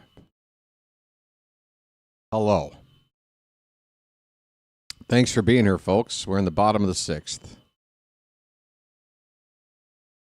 3-1 pitch, swung on and missed. Hey. Ramirez going a little bit out of the zone to try to get that one. It might have been ball four right there. There's some cloud cover in the sky here, but it doesn't look like it's going to rain. We got a payoff pitch coming. And this one is hit. A line drive over the glove of Alonso. Is that a fair? That's a foul ball. I was about to say, one of the police officers stationed along the side there was acting as the ball boy to field this one. But, man, J-Ram nearly found a fair ball down that first base right field line there. 3-2 still.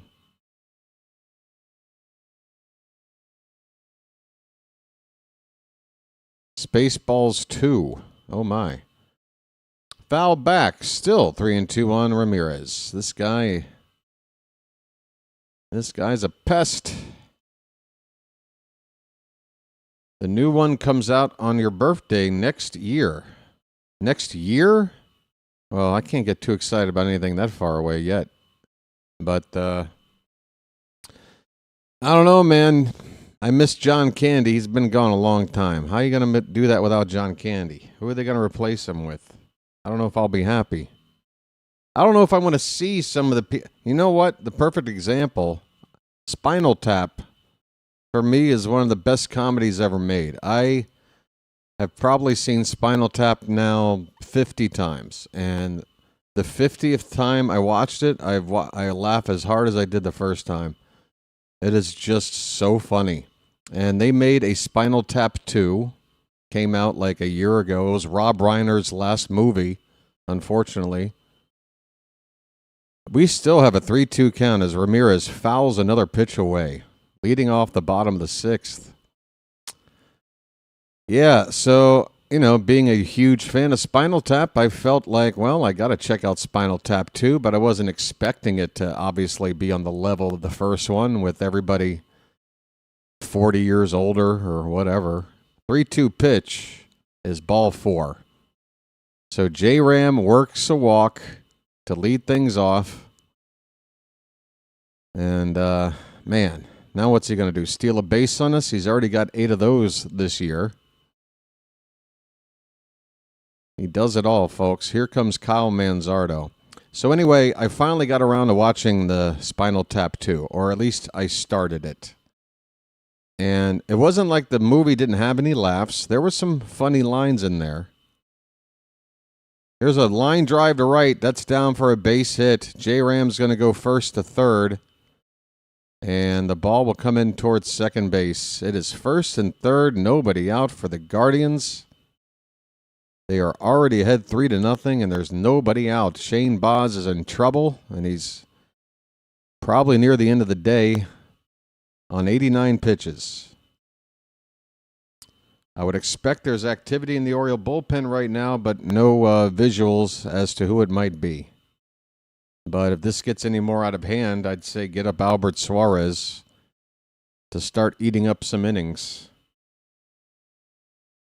Anyway, long story short, I'm watching Spinal Tap 2. I am having a couple of laughs, but I'm also just getting extremely depressed at watching the comedic timing of all these very, very funny actors just be so, like, you know, they're old. Everyone's quite old.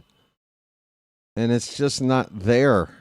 Like, I can't even sit here and relay one of the gags from the second movie. It doesn't land. And I'm worried that Spaceballs 2 is going to be, for me anyway, probably something similar. I haven't seen Rick Moranis in 30 years doing anything. He literally dropped out of acting like at least a quarter century ago now. And he came back to help out on this. Here's a line drive to the opposite field by Valera. That's down for a base hit. Ramirez will score easily from third. It is 4-0 Guardians. Still nobody out. First and second. And Shane Baz is having a tough end to his day. The Orioles are falling farther and farther behind a game that felt like a 2-run lead for the Guardians was already going to be enough. The way Parker Messick's going, this is looking bad. Oh, yeah, Cameron Foster. Bring him on out. Perfect opportunity for Foster to make his Oriole debut. Just eat a couple of innings for us here, maybe. This pitch is popped up by Martinez, and it's out of play for strike one. Martinez 0 for 2. He lined out, and he hit into a double play. Hey there, Ms. Janet. They aren't replacing John Candy. They have someone playing his son. All right, well, my overall point is I just, the characters that are going to be there that were in the original, like Rick Moranis, who's now like 75 years old or so. I don't want to see. I don't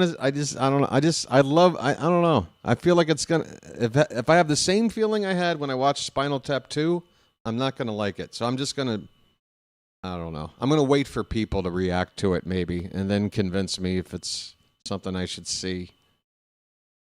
I just wish they would have done it sooner, God bless Mel Brooks. He's still alive. He's got one more movie under his belt. The Search for More Money. 1-2 the count on Martinez. First and second, nobody out. Baz's pitch is swung on and missed. That fastball above the zone. It's a strikeout. It's something.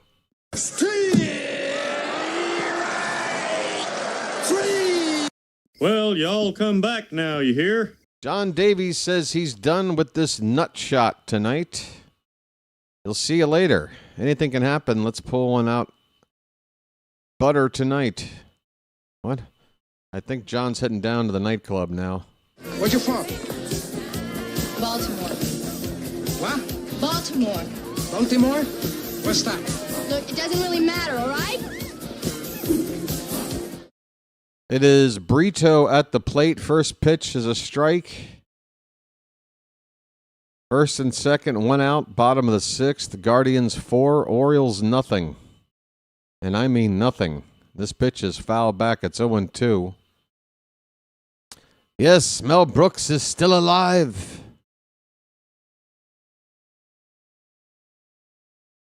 One, two, three, four, five. That's the same combination on my luggage.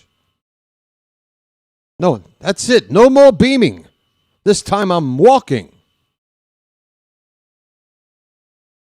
The 0-2 pitch to Brito bounces in there. It's a ball and 2 strikes.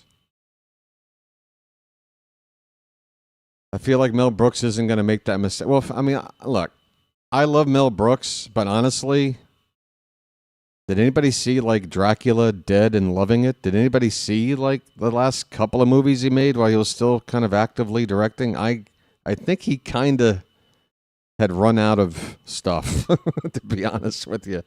And I love Mel Brooks. This is a swing and a miss. And that's another strikeout for Shane Baz. Well, y'all come back now, you hear? Yeah, well, Phantom, I mean, we're talking about Blazing Saddles, Young Frankenstein, and then you get to, up to like Spaceballs. By the time it got to like Robin Hood Men in Tights, and they're doing like the Nike shoe pump joke and some other things, I'm starting to go like, this is getting beyond goofy and cheesy fun with like some satire in there to just plain sight gags and, like there's satire in Blazing Saddles. There's satire in Young Frankenstein. And to me, those movies are the best comedies ever made. They don't get much better than those. It's nice to have Gene Wilder involved too. Again, this is all just my opinion, but I'm sitting here with a microphone watching a game that doesn't look good for us. By the way, the inning is over. We're going to the 7th inning. We're down 4-0, and we're just waiting to see if we can get a hit, folks. Austin Hedges grounded out to shortstop to end the inning for the Guardians.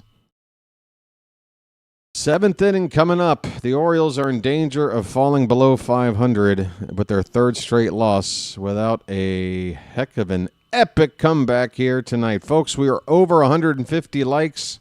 I want to say thank you for getting us to that milestone. And I want to thank you very much for that.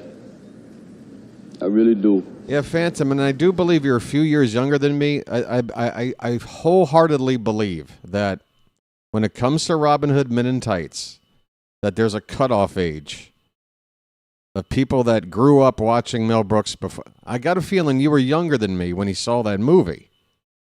And some of those jokes landed for you better than they did for me. But I'm telling you right now, compare the actual humor of the movie to the jokes in movies like Young Frankenstein and Blazing Saddles. A lot of commentary on, on race relations, obviously, among other things. Young Frankenstein. The jokes were a lot more clever, like I don't think Young Frankenstein is a comedy that's meant for a kid. Did you see Men in Tights as a kid, Phantom? Did you? That's the difference, I think. And again, I don't think Men in Tights is trash. Gunnar fouls off the first pitch. We're underway. Top of the 7th inning. Henderson is 0 for 2. Parker Messick is still out there, of course. He's only on 73 pitches. Yeah, you were a teen. This pitch is outside. I mean, believe me, Blinken, obviously. Achu, Achu as a name is great.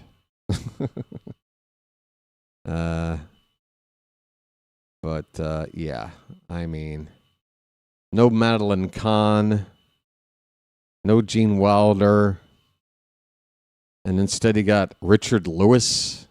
I'm sorry, Richard Lewis is no Gene Wilder.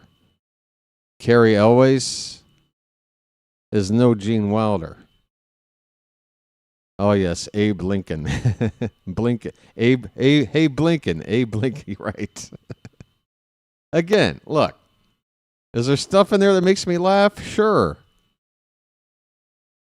But honestly, Richard Lewis's role, you could just have removed him completely from the movie. It wouldn't have made a difference to me. 2-2 pitch is in the dirt. I can't believe I'm having a long discussion about this is where we're at with the game right now. Hey, Bill's here. He's here to cheer on the Orioles. Maybe I should talk about it. Payoff pitch to Gunnar. Fouled back. We will do it again. Gunnar having a long at-bat against the tough Parker Messick. The Orioles are searching for their first hit of the night. The 3-2 swung on and hit to first. Manzardo has it. and gets it to the bag himself. 1 down, 6 1/3.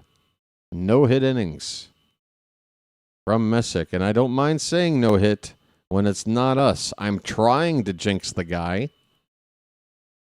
Here comes Pete Alonso, folks. Come on. A polar bear stirs. First pitch to Alonso is fouled away. BW, if we lose, we blame the MedStar Health commercials. Oh, is that something happening between innings for you, Earl? I haven't been watching any of the ads. I'm on MLB TV, so I'm just seeing commercial break in progress. 1-1 the count on Alonso, or are you referencing something completely different and I'm just completely clueless? I'm not sure. That's a called strike, a cutter up and away in the zone to Alonso. It's 1 ball, 2 strikes. Polar Bear is 0 for 2 tonight. And a solo home run might be fun to watch, but right now we need some base runners. 1-2 pitch. That one's hit to right. It's down the line. That ball is foul. It is foul down the right field line. That was close. Messick nearly lost the no-no there. We're trying to end it. In fact, I just heard something. Right. Play along. Oops, wrong button. Play along, everybody. Maybe something can help us break this no-no up. Grounded to shortstop. It's not happening yet. Pete Alonso grounds out 6-3. Rocchio gets it over to first. But, all right. The Hat might have a different objective tonight. It might not be a come-from-behind win. It's a avoid getting no-hit situation for now. Jonathan Rodriguez up 2 down. First pitch is low and in, ball 1, a slider. Folks, if we wind up losing this game, there's really not a whole lot of analysis to make of this one. There really isn't. This is just one where you're facing a guy on his A game, and the Guardians are playing well, and we're not. And you just hope for a response tomorrow. This is just kind of an empty shell of a game for us right here. 1-2 on Rodriguez.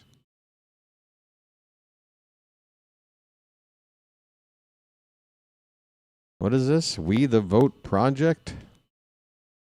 Pitch off the plate. The count is 2-2. Change up there from Messick. He is now up to 89 pitches.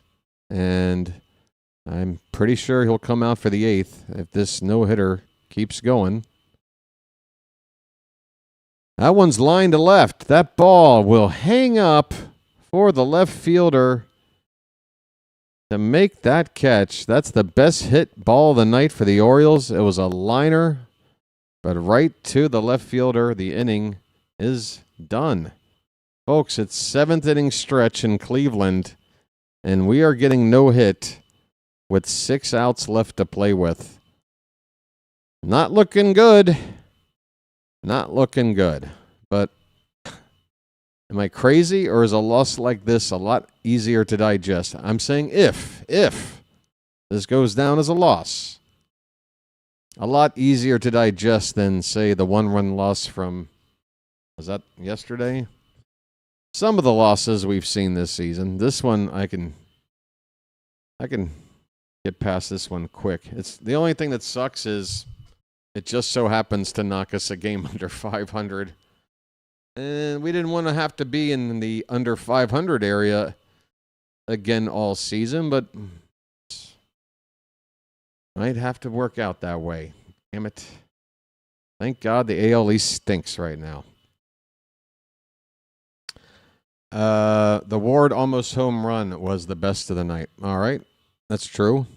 That nearly left the yard. Obviously, but that's a matter of extra distance to get out. I mean, if the ballpark was 50 feet longer, This was a line drive. I mean, if you want to break up a no-no, a hard hit ball on a line versus a deep fly ball, I don't know, Phantom. I might have an argument here. I might have an argument. Oh, I forgot, folks. We're losing, but it's time to throw some cakes on the griddle. Thank God I'm a country boy. Thank God I'm a country boy. Thank God I'm a country boy. Thank God I'm a country boy. All right, somebody brought him up earlier. Cameron Foster, here's your debut. In AAA, 6 appearances, 6 innings, ERA over 10. Ouch. Folks, it's a 4-game series. So you never know. You never know, at least until Game 3. This is the Major League debut for Cameron Foster. First pitch is called a strike. Bottom of the 7th inning. Oh, are they going to make me refresh my game again? Oh, okay, it bounced back. It is Rocchio at the plate. He is 1 for 2. He has scored a run. A double back in the 5th inning. The 1-1 from Foster. That is a slider low and in. Good pitch there. Looked like it would have caught that inside corner low. Rocchio fouls it away. Cakes on the griddle. Stickle. Regular old cake. Pancakes. Flapjacks. On the griddle.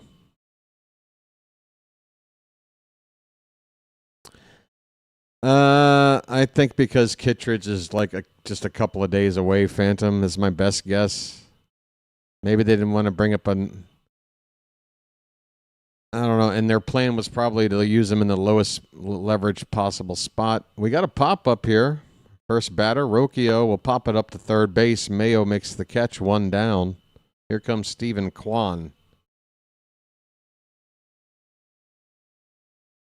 Yeah, folks, this game so far tonight has been an absolute dud. I mean, at least in other losses so far this season, you have some things to talk about. What we're doing wrong, who could have, and it makes for conversation. There's really not a whole lot to talk about here. It's just Parker Messick making us, making it look easy out there. 1-0 pitch. Inside, 2-0. Oh, yeah, Rob, good point. Pete Alonso flashing the leather again tonight. It could be a bigger score than this for Cleveland. That's true. So there is a positive in there. Yes, I'm talking about for the sake of the Orioles and going forward, Axminster. I think you know that. I'm talking about the Orioles, our storyline, what we're trying to do with our season. I don't give a shit what the other team does and their accolades. Yeah, of course, we're going to address a no-no if it happens, but come on, I don't give a damn. Here's a base hit up the middle for Kwan. He's on with 1 out. You know what I mean. Please. Please. So first hit given up by Foster, and that one had him going to the ground, a comebacker. Welcome to the Bigs. Chase DeLauder's 0 for 2 with a walk. He scored from that walk on that first inning home run by J-Ram. Swing and a miss. High fastball, 96 from Foster.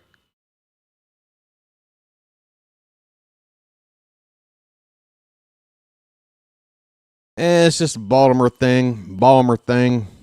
Balmer. There goes... No, I thought the runner was going for some reason. He didn't go. That's a slider low and in. 1 ball, 1 strike to DeLauder. Folks, do you mind if I have another lucky? I think I'm going to need one more to get through the game here.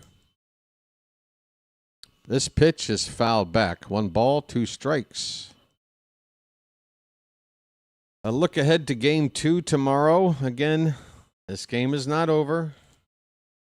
Yogi Berra taught me this, as he did probably my father and my grandfather as well. It ain't over till it's over. Chris Bassett against Tanner Bibby tomorrow. Same start time. Bassett looking to build off of what was his first decent start. It wasn't great, but it wasn't as bad as those first 2. And we're going to need it. This pitch is fouled away. Still 1-2.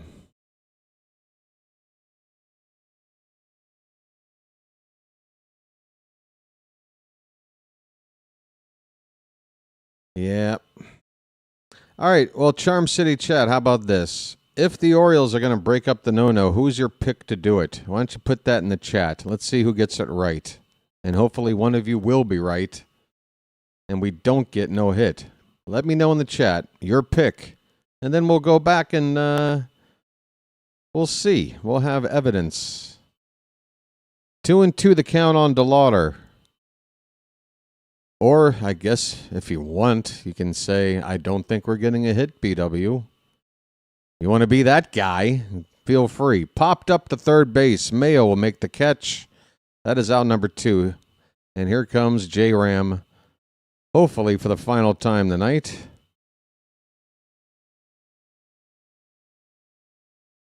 We have a gunner. We have 2 Jeremiahs. We have 2 gunners. We got a Mayo. Mayo was the first one in. We got a Pete. We got a Ward. The number 9 batter bunts with 2 down in the 9th. 1-0 on J-Ram. Foster trying to work a scoreless inning in his Major League debut. Ooh, that's a nice slider there that dropped in on the inside corner. J-Ram didn't know what to do with it. 1-1 the count. He just threw a tricky pitch to a future Hall of Famer there, Foster. Nice one. And now J-Ram does J-Ram things. 98-mile-an-hour fastball, middle up, and he pulls it into right field for a solid single. Hot damn. Don't you wish you had this guy on your team? Be honest. Who wouldn't want this guy? Who would not want this guy? Alexander says Chawa and George. See, Phantom is the smart one. He's looking at the lineup and understanding, like, who's got at least one at-bat left for sure. Here comes Drew French. Phantom's a smart guy, folks. Don't underestimate this guy. Not that anyone has.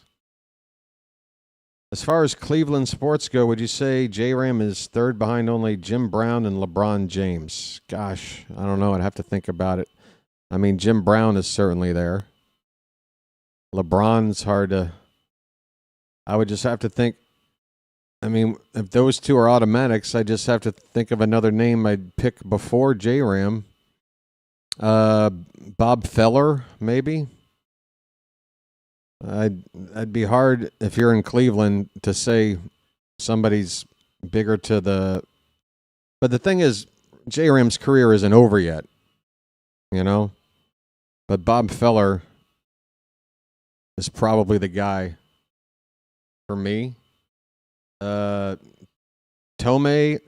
maybe for the newer generation. I mean, yeah, the Cleveland teams of the 90s had some great... But if you're talking about the history of the organization, Bob Feller is going to be hard to top. Yeah, these are all kind of next... Yeah. Mel Ott, but was he with Cleveland the whole career like Feller was? Didn't Ott play for the Giants? 1-1 the count on Manzardo. 2 out, 2 on. We're in the bottom of the 7th. Foster's up to 21 pitches. Albert, I mean, come on. We're just naming good players. Albert Bell's never going to be considered on the, the Mount Rushmore of Cleveland sports guys before a guy like a Bob Feller. No way. Lou Boudreau, that's closer. You got Larry Doby, right? Larry Doby, I haven't seen anybody mention. You guys need to go back in the time machine. You guys are a bunch of little young whippersnappers in here. I thought I looked at my, what do you call it? My demographics, and I thought my audience was 55 and over. Here's a swing and a miss. Foster strikes out somebody to end the inning. I don't know who. I just want this game to either be over or for us to get a hit. And I'm waiting for one of those two to happen, and neither can happen when they're up to hit. But the inning is over now, so we're going to the 8th, down 4-0, trying to get a hit. It's going to be Sammy, Jeremiah, and what's that third name? It's so small. Kobe Mayo coming up. Manzardo, thank you, Phantom. All right, time for that lucky. Folks, games like this come around a couple of times a season. I tell you what, the worst is when you go to a game like this at home and it's done to you by the road team and you're just sitting there watching nothing happen. Just nothing. I've been to a couple of games like that, and it's the worst. Nothing beats a day at the ballpark, no matter what. But when you rank them, those are the ones that you just go, maybe it wasn't worth finding the parking space. Maybe it wasn't worth the walk. I hope we can get a hit. What if the Orioles were wanting for you to light a cigarette to start coming back? Well, I've already got the hat on. That's supposed to provide the magic. This is just a bad habit. This has nothing to do with the Orioles. This is just me trying to balance some caffeine out. I've learned all of my health tips from Hunter S. Thompson. That's how I've gotten through life. I'm on the Hunter S. Thompson diet. Basayo pops up the first pitch. It's in foul ground. Ramirez, did he hold on? He snow-coned it against the screen. The umpire signals out, and Jose Ramirez is a legend. He has gotten the first out in the 8th to help get the Guardians one out closer to a no-no for Parker Messick. He ran all the way up against the screen, reached out, and snow-coned this ball up against that protective screen. I can't believe it. Jose Ramirez, man. What a legend. Basayo just broke his bat in half. What for? You should do that after striking out on a bad pitch, being mad at yourself. That was just bad luck. And, instead of doing that, Sammy, why don't you take a page out of J-Ram and the way he plays baseball? Jeremiah Jackson's got a count of 2-0, folks. Bullfrog time. Get those bullfrogs up, folks. It's 3-0 already. Jeremiah was a bullfrog. You know what? For reasons that are not normal, we are going info dark from here on out. That's a called strike, 3-1 on Jeremiah. Maybe that'll help. I want a damn hit. Jeremiah was a bullfrog. I don't want to get no hit. 3-1 is foul tipped at the plate, full count. Messick is now at 96 pitches. He probably would be ending his day after this inning in the early hundreds, but you have to think if the 0-0 is still going, there's a chance, a pretty good chance, I think, that they're going to give him a shot at going all the way. Did I just get another freeze frame here on a 3-2 count? Really? Freeze frame on a 3-2 count?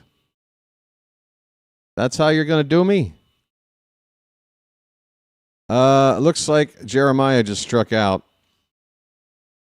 Jeremiah Jackson strikes out, 2 down in the 8th. Parker Messick is 4 outs away from a no-hitter.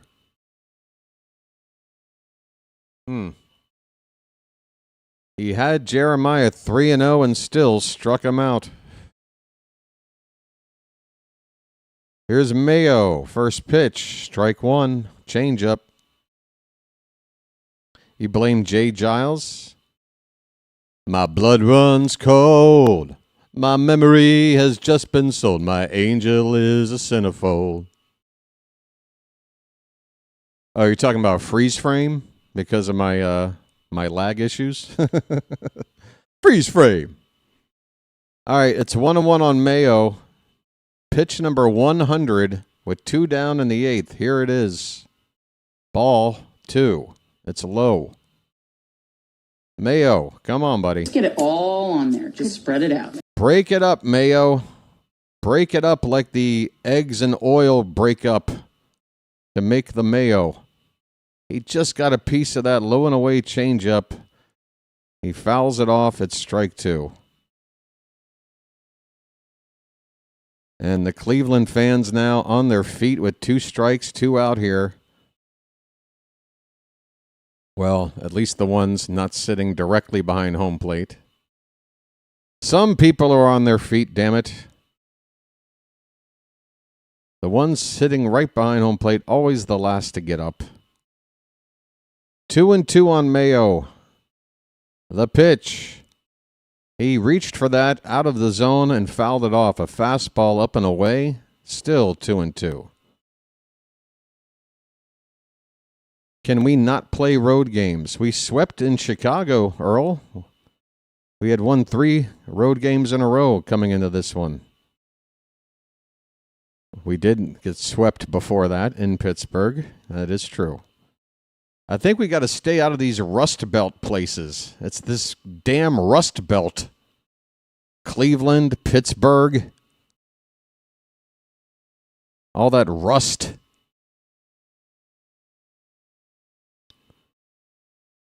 This offense has got plenty of rust. 2-2 the count. The pitch. Breaking ball left. Oh, that was a cutter. Left up and away. I thought where that pitch started it was going to break. It did not. It is 3-2 on Mayo. The payoff pitch. Fouled away. And now it's going to get into an area here where Stephen Vogt is going to have to make a decision. And you know, managers, they played the game. They know how important it is for a pitcher to get a no-no. They want to leave him out there. Mayo, oh, that's a short hopper to shortstop. And a throw to first that's low but picked there. And that is the end of the 8th inning. Parker Messick, 8 no-hit innings. I got a feeling that perhaps the chat is going to get a little bit larger here as baseball fans might get word of a no-no potentially going down. We're going to the bottom of the 8th. The Orioles will come up to the 9th inning hitless. Parker Messick. It's going to be a big ask to go another full inning. It might be a situation where a walk takes him out. Anything where he doesn't get an out quickly. I mean, a long at bat with a lot of foul balls. They might bring him out to start the 9th. They might try it. A repeat of last August. Well, we're going to need more offense. But man, that would be something. Man, that would be something, huh, folks? Remember Yamamoto? Yeah, remember the last time we were nearly no-hit, folks? I remember that. I have a memory.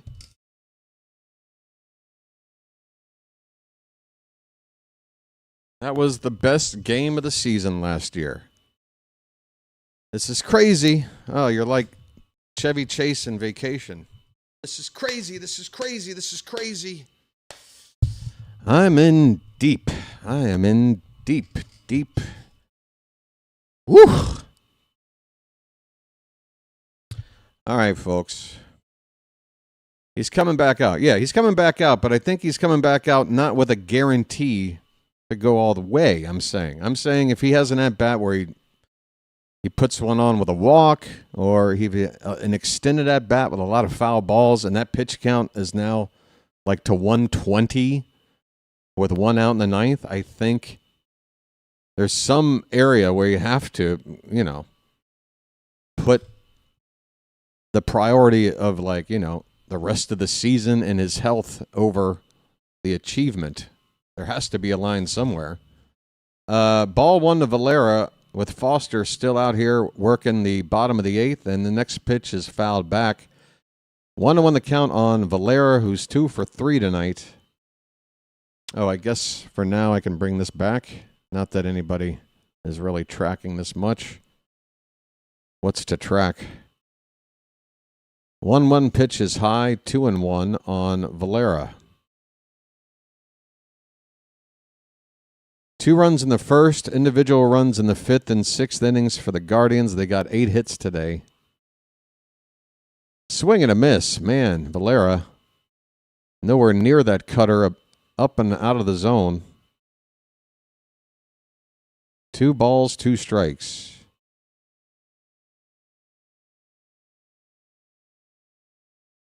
Pitch number 28 from Foster. Swing and a miss. Okay, Cameron Foster. So far, so good. He's gotten 4 outs in his major league debut.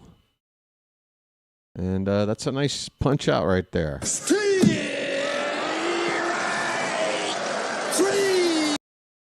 Angel Martinez or Angel. Not sure which way it goes. We get a first pitch slider called a strike. That was inside. Martinez did not ask to challenge, but he did ask to take a timeout. So I think he knew that was probably not a strike, but he didn't try to challenge it. I think the Guardians lost 1 challenge tonight already. But it's late enough in the game where they're probably not coming up to hit again. If it's close, use it or lose it, I guess. 1-1 the count on Martinez. Next pitch is way high, 2-1.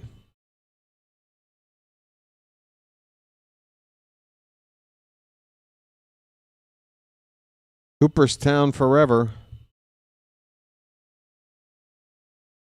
That's true. 2-1 pitch. That one's hit hard to right. It's going to hook foul. Well foul into the stands. Base is empty, 1 out. We're in the bottom of the 8th. Folks, we got 250 plus people in the room right now. Thanks for being here. We are tracking, unfortunately, as Oriole fans, a no-hitter currently going for the Guardians, Parker Messick. Foster just struck out Martinez.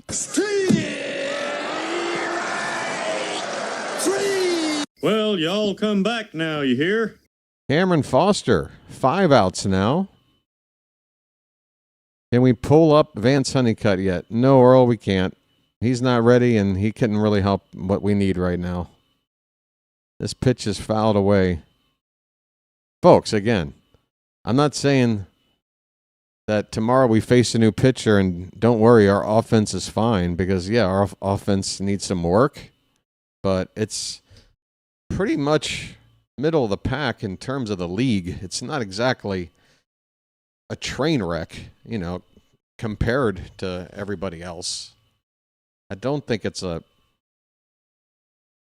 huge concern just in general. There are specific aspects of the offense that I think can use some work, but as an overall team, I think we've only been getting better since the season started. We were winning games with very low scores, and we've started to score some more runs, but this was a game tonight where even a hot-hitting team, I think, is going to run into a buzzsaw with Parker Messick 1-2 pitch bounces in. It's 2-2 on Brito. 2 out, nobody on. So the Orioles as a team, I don't think they should react too heavily to a result like this. I think you got to just turn the page and, focus on the issues that you had before coming into a game like this. Those still exist. Those don't magically disappear. But I'm not going to overreact to this particular game. 2-2 pitch. I mean, I don't think you can overreact. You got to just tip your cap to Messick here tonight. It's 3-2 to Brito. Payoff pitch is fouled back. We will do it again.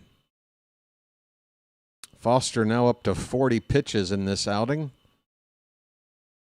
And for all we know, this might be his only appearance. Again, Andrew Kittredge, I have a feeling maybe one more appearance probably takes over in this part of the bullpen, this spot in the bullpen. 3-2 pitch fouled away. Folks, we're 29 likes away from 200. I'd really like to get us to that 200 mark. We've been doing it on the regular. And for a game like this, if we're going to be on the losing end, that's ball 4. That pitch was left high. A 2-out walk will bring up Austin Hedges. So please, if you're watching right now, do me a favor. Let's have something as Oriole fans. Even if you're not an Oriole fan, help us Oriole fans out, will you? Give us something we can enjoy tonight, and that is a little success for the channel. I see the odometer rolled over to 4310, so that's another 10 new subscribers. Welcome in, folks. Glad to have you aboard. The Orioles are going to make a pitching change here. Foster was just at about 40 pitches or so. His night is over. We only need one more out. It's probably the last out we need to record, but we're going to go to another arm to get that final out. But nice debut there from Foster. There's something. 3 strikeouts in an inning and 2/3. He does have a base runner left that if he scores, it'll go against him. I don't have a name on who's coming out. I saw somebody starting to come out of the bullpen door, but they cut away before I could ID who it was. And ESPN has not updated whoever the new pitcher is coming on. So stand by for that. So the Orioles, let's see. Currently, I'm going to refresh, take a look at the standings. We are 2 games behind the Rays right now before this game ends, and a half a game behind the Yankees before this game ends. The Yankees lost tonight. The Rays have now won 6 straight. They are 11-7. We would fall to 2.5 behind Tampa. And the 1 game behind the Yankees. We would remain a game and a half up on Toronto and Boston. Toronto having lost tonight, Boston having won. Or at least, I don't know if they both played today or not, but those are their last games. I don't know if they pitch. I don't know if they... Wait, today's what, Thursday? Yeah, so it might be a travel day for either one of those teams, but if they're not, they're either, I don't know. I'll shut up. You figure it out. Obviously, it's not good right now. We're in a bad way. We're going to probably lose our 3rd in a row here tonight and fall under 500 again. The Guardians are coming up for the final, well, it's already 2 down. Sorry. Austin Hedges is up with 2 down in the bottom of the 8th. Runner at first. And the new pitcher is Tyler Wells. So there you go. look for more of a low leverage spot to use Wells based on performance so far, and this would be that spot. We just need him to get one out in a game that looks like it's been decided for now. It's hard for me to just say it. God. Hedges with a count of a ball and a strike. 2 down, runner at first. He is 0 for 3. Wells kicks and deals, swing and a miss, 4-seamer. That was off the plate by a couple of inches. Got the chase, 2 strikes. Blaze Alexander. Yes, sir. Am I buffering again? Uh-oh. I'm a pretty buff guy. 1-2 pitches left high, 2-2. Yep. Tyler Wells, we were hoping he could be a late inning guy. He did close for a little bit there a few years ago. But we might need to ask him to just be a low leverage guy for now. You know, if it gets to the point where Albert can't really cut it as a long man, maybe Wells even reverts back to that, you know, a role of sort of, I mean, he's so versatile in that way. He can build him back up to throw 45 pitches. There's a swing and a miss. Wells gets a strikeout to get the final out here in the bottom of the 8th. We go to the 9th.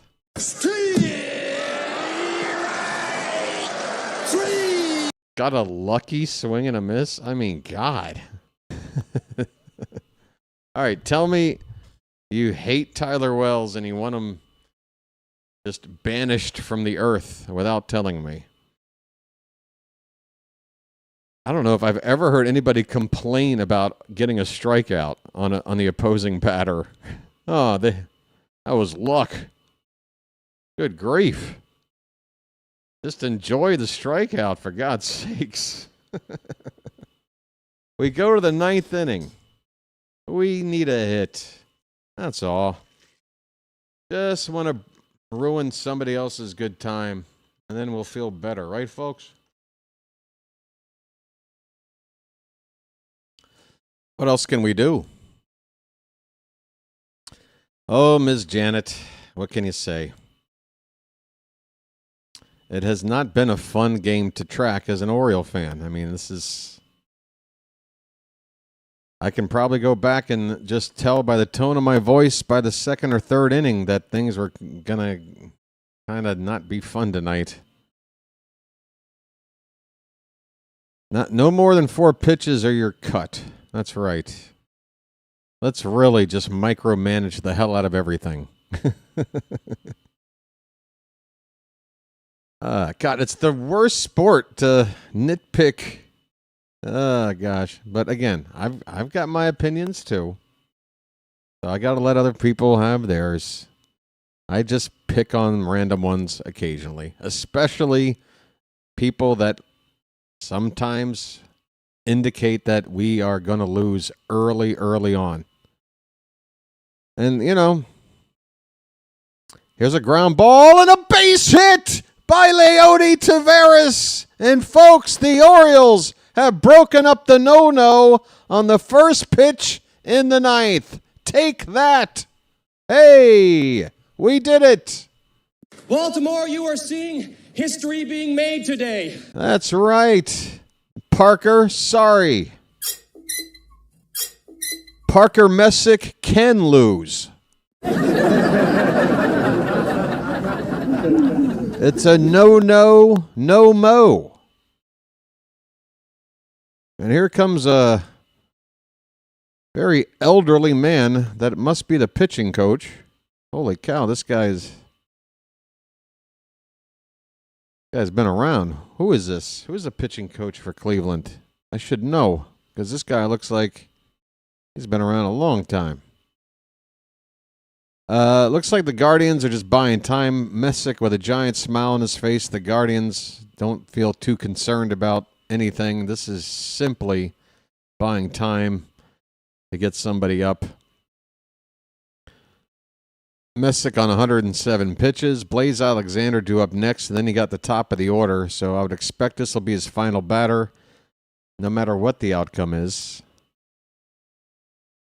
That's right. Carl Willis. Okay. I don't know that name. Has he been a pitching coach a long time? Swing and a miss. Blaze is 0 for 2, as is just about everybody else. 0 for 2 or 0 for 3. I don't think anybody had Leody Taveras as the name to get that hit. Remember when I asked the chat, swing and a miss, it's 0-2 on Blaze. I don't know if I'm able to scroll up enough to see it's still there. Yeah, it's long gone. Oh, wait a minute. Mayo, Gunner, Jeremiah, Alonzo, Ward, Alexander. Nobody said Taveras. Isn't that hilarious? You guys, Taveras was out there. You could have had them all to yourself. You could have been king or queen of Charm City Chat tonight. Nobody picked him. 0-2 on Blaze. Messick at 110 pitches. You're fired. Pitch. That's a little bit high. 1-2. The Orioles need 2 more base runners to make it interesting.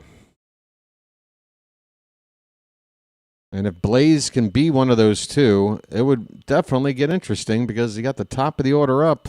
Cade Smith is getting loose. Is it Cam or Cade? Hey, Blaze with a little looper, and that'll get down for a base hit. And just like that, folks, speaking of Gene Wilder and Young Frankenstein. Live! Live, do you hear me? Give my creation live! Folks, I don't know how to tell you this, but if you've been waiting all night for something exciting, guess what? We are 1 base runner away from bringing the tying run to the plate. There is nobody out in the inning. Parker Messick will walk off to a standing ovation from a rather thin crowd. But what a performance from him. 8 innings. He was lights out, but finally ran out of gas here in the 9th, gave up a couple of hits back-to-back. And that's going to give us the 1 shot. The 1 opening to maybe do something tonight. Folks, here's where I'm going to dig down deep and ask the folks watching right now to get us over the hump to those 200 likes. We're in a commercial break. We have time. We're trying to come back. What do you say we hit those 200 likes? Only need 14 more. Make it 13. There's about 90 more people in here than the like count is right now. So I know you're out there. Just need 13 of you to do it. Make it 11. We're 11 away. If you can do it before I swig down all of this latte here. Let's see if you can beat me to crushing this latte. We're to 10 more likes. Here, let me help you track the progress. There you go. 7 more likes. Oh, man. I can't drink this fast. I'm getting like an ice cream headache. 5 more likes. 3 more likes. Hold on. Hold on. 3 more likes.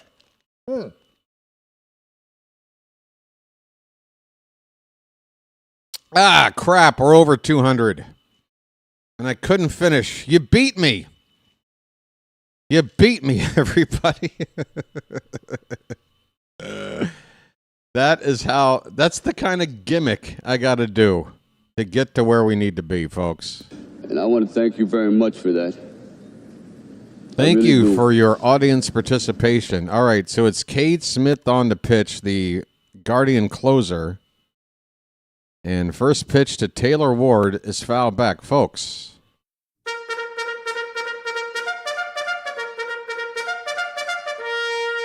Next pitch is a called strike on a sweeper. 0-2 on Ward. Folks, we need one more base runner, and we have to avoid a certain kind of play that I'm just not going to talk about. The Orioles are going to challenge that it wasn't a strike, and at this stage of the game, it's hard to argue. It is a confirmed strike. It did clip the top of the zone. The Orioles still have a challenge left. I can't blame Ward for that. 0-2 the count. Pitch. That is up and in. 1 ball, 2 strikes. Come on, charge, folks. Charge, charge. You've had no reason to get rowdy all night. You've got plenty in the tank, so let's go. Make some noise. Fouled away. It's a ball and 2 strikes. Another bugle? Come on.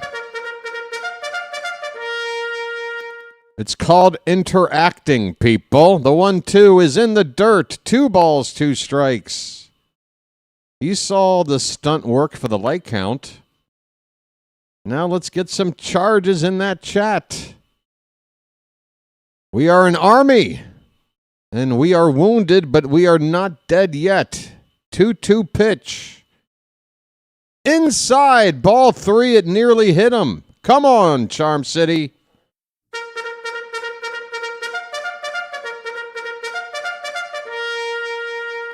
I'm rubbing that hat for some magic.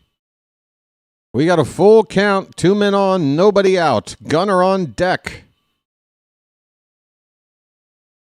The payoff. That one's a line drive. And it's over the glove of the second baseman. It's a base hit.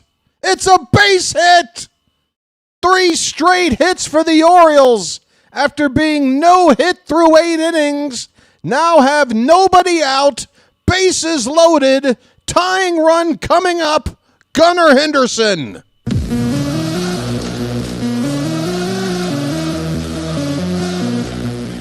Come on, folks.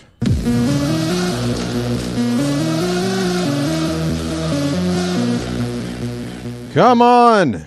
Gunner. 1 time. First pitch. Swing and a miss and a splitter. A nasty splitter. Smith hadn't shown it yet. Gunner looking for the straight heat. And that splitter got to him. Oh, it's 0-1. The next pitch. And now the straight fastball. Gunner. Damn it. It's 0-2 already. Gunner has guessed wrong. The heater was a splitter. The splitter was a heater. It's 0-2. The pitch. Check swing. It's up and away. 1-2 the count. Come on, buddy. Oh, God. Okay. I'm trying. Well, yeah. Ball hit in the air to right field. That ball is going to drive in a run. It'll be caught on the track and right. Tagging and scoring is Taveras. The Orioles have now broken up the shutout with their first run. There is 1 out. The tying run will now be Pete Alonso coming up to the plate. First and second, 1 away. Sack fly for Gunner, folks. We've got a run.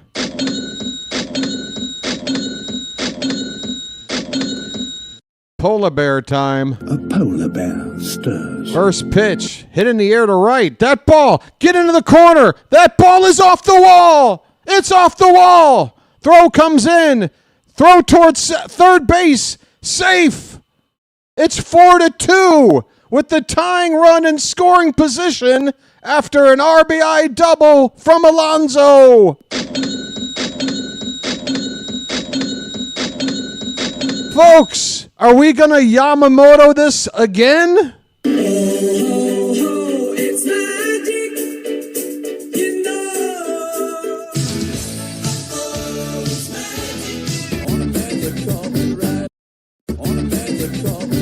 Folks, shades of Yamamoto. We need a lefty bat. I think it's time for Dylan Beavers to pinch hit here for Rodriguez. It's got to be, right? Second and third, 1 out. A base hit could tie it up. Got to get out of the infield. The right-handed batter, Rodriguez, due up. He got Dylan Beavers, who can take his place if this game could continue. And a left-handed bat option as well. You got to go to him here, right? There's a mound meeting for the Guardians right now. Oh, my. And the Cleveland broadcast is now showing highlights of Emmanuel Rivera's walk-off hit off a it's Colton Cowser. It's not Beavers. First pitch to Cowser is a strike. Folks, get those cows up quick. Cowser is being called upon to deliver here. First pitch is a strike. Second and third, one out. This one is lined opposite field, but foul. 0-2. Cowser hitting in the cleanup spot of the batting order here for Rodriguez. He's in the hole. The pitch. He lays off a high fastball. 1 ball, 2 strikes.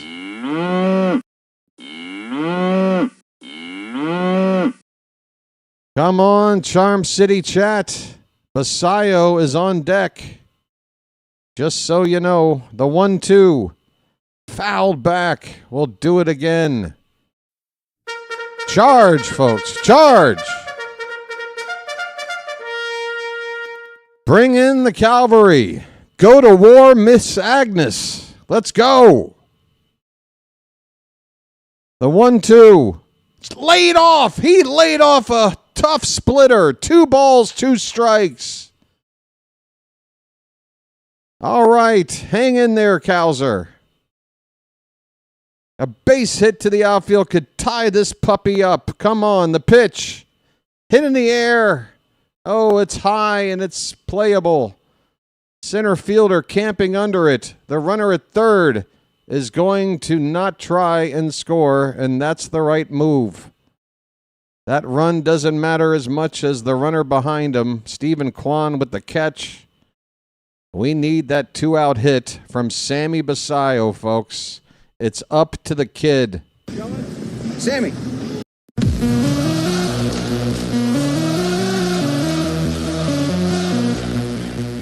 Sammy Basayo is 0 for 3. First pitch. Hit on the ground. Diving stop at second base. The throw is in time. Unbelievable. Sammy nearly tied it up with a base hit to right center, but the second baseman, unbelievable stop, Brito, just saved the day for the Guardians. He saved the day. The game is over. The Orioles, inches away from coming from behind in the ninth, from a no-hitter to tying it up. Inches away. Unbelievable. Folks, I don't know what kind of loss I can endure. What would have been better, to get no hit or to lose like this? So close. But at least the Orioles did fight. They did fight back here in the ninth inning. They did not go quietly. It was close. The Orioles had virtually no opportunity tonight against Parker Messick.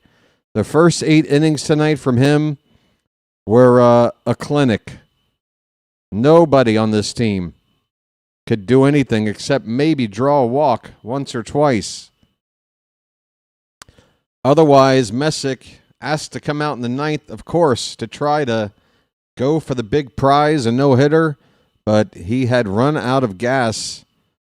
He gave up a couple of hits, and that gave us the window, the one window we could have had to come back, and we nearly damn did so. With Smith coming in to close, he's not easy. That was unfortunate. Man, Basayo nearly got it through that hole on the right. What a play by Brito to keep this from becoming a tie game. Boy, folks, that's how this road trip starts, huh? Final score, Guardians 4, Orioles 2. Cleveland moves to 11-9. The Orioles, unfortunately, are under 500 again, now having lost 3 in a row for the second time this year. Time to end that. No losing streaks beyond 3. That's the limit. We need to come back and respond tomorrow and even up this series, which is our first 4-game series of the season, folks. This is going to be a longer stay here. Get comfortable. We're going to be in Cleveland here for a little bit. That's just Act 1 of 4. All right, folks. Looking over this final stat line, Parker Messick gets the win. Of course, Shane Baz the loss. Smith gets the save. Baz went 6 innings tonight, and that 2-run homer in the first inning. And then the final inning of work, he had to labor a bit as well. That's where the Guardians picked up their runs. But basically, after that first inning, he was pretty good until he was running out of gas. 6 hits, 3 walks. That's a 1.5 whip. It needs to get lower. He came in with a whip of like 1.58, so virtually the same in that department. 6 strikeouts. But, yeah, we need to shave a walk and a hit off of that 6 innings. We need to get, 7 or 8 base runners instead of 6 or 7 instead of 8 or 9. We just need to shave a couple of base runners off of there, avoid giving up the long ball. Cameron Foster made his major league debut in relief. He came in for the 7th inning and pitched an inning and 2/3 of scoreless ball, including 3 strikeouts. He gave up a walk and a couple of hits through 42 pitches, and then Tyler Wells finished it off with just the 1 batter faced. He got an out via the punch-out. Parker Messick went 8 innings, and then their closer Smith, after the first 2 batters reached, got a full inning of work to get the save for Cleveland. The Orioles offensively tonight, again, not a whole lot to go over here because nothing happened until the 9th inning other than a walk to Ward to begin the ball game, and then another walk somewhere, maybe Taveras, I think. Yeah, Taveras had one in the 6th inning. Otherwise, Parker Messick absolutely shut us down all the way through 8 innings, so everybody had a bad night at the plate for the most part until that 9th inning where Taveras broke up the no-hitter. He went 1 for 2 with that walk, so Taveras had the best night at the plate. He got on 2 of the 3 times he came up, and again, how do you take him out of the lineup? He scored a run. Blaze Alexander 1 for 3 with a run scored. Ward got a base hit. Those were the 3 straight hits that got us excited. Gunnar then with the sac fly RBI. He went 0 for 3. Alonso 1 for 4 with an RBI. And then Cowser. He and Sammy, 2 lefty bats with the bases loaded there. Or no, with 2nd and 3rd, excuse me. We just couldn't drive in that run. Or that we couldn't get that hit to drive in the 2 runs. Folks, I'm pretty exhausted. It was sort of like a sleepwalk there with Messick just, mowing us down that way until that 9th inning, and then suddenly my blood pressure was peaking. Attendance tonight, 14,748. Time of the game, under 2.5 hours. This is what I'm saying. It's 8:45. And this game already ended, 10 minutes ago at least? Why do they have to start it so damn early? I don't get it, but we're going to have the same start time for the next 2 nights. Or, I don't even want to say nights, for the next 2 late afternoons. 6 o'clock. What the hell? Right. What else is there to discuss? Chris Bassett will be on the mound tomorrow against Tanner Bibby, a couple of right-handers. And Tyler O'Neill might be eligible to, he'll be eligible But I'm not sure if the Orioles are going to activate him immediately or not, but there is a chance, just based on eligibility, that he could be activated from the concussion list as soon as tomorrow. If he is, I guess Jonathan Rodriguez would be going back down to AAA. Otherwise, yeah, I think that's just about it for the notes. Anything else, folks? We almost came back. Fly-By-Night says he enjoyed it. Thank you, Fly-By-Night. Oh, by the way, I think I might have missed a super chat at some point. Let me scroll up here. Oh, no, I got to it. Yeah, don't worry. I hit the like button, don't worry, but I'm not sure if I read out your super chat, which says you can now invest into a latte. Yeah, I'm going to go ahead and chug the rest of this now.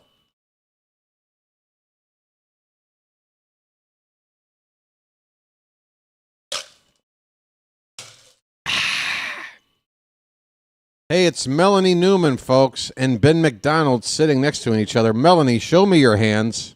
What are you doing over there? Come on. Not now, Melanie. Could you just wait? Just a few more minutes. All right. Yeah, thank you for that super chat. Folks, let's talk about the stuff for... Oh, you know what? For I want to thank you very much for that. I really do. We got 100 people still here in the room. Folks, I'm going to send you to another play-by-play person, if I can find somebody calling a game right now. And I want to let people know, I should have done it sooner, that I will be calling the Sunday night baseball game this weekend between the Philadelphia Phillies and the Atlanta Braves. I will be calling that on Play-by-Play with JJ's channel. I will be posting a link for that game. In fact, starting tomorrow, I'll have the mods. I'll post the link in the Discord. The mods can drop it in periodically. We'll try to promote to get you guys to come over to JJ's channel. I'm helping him cover for his Phillies while he's on vacation for one of those games. And, you know, obviously the deal is nothing gets in the way of an Orioles game.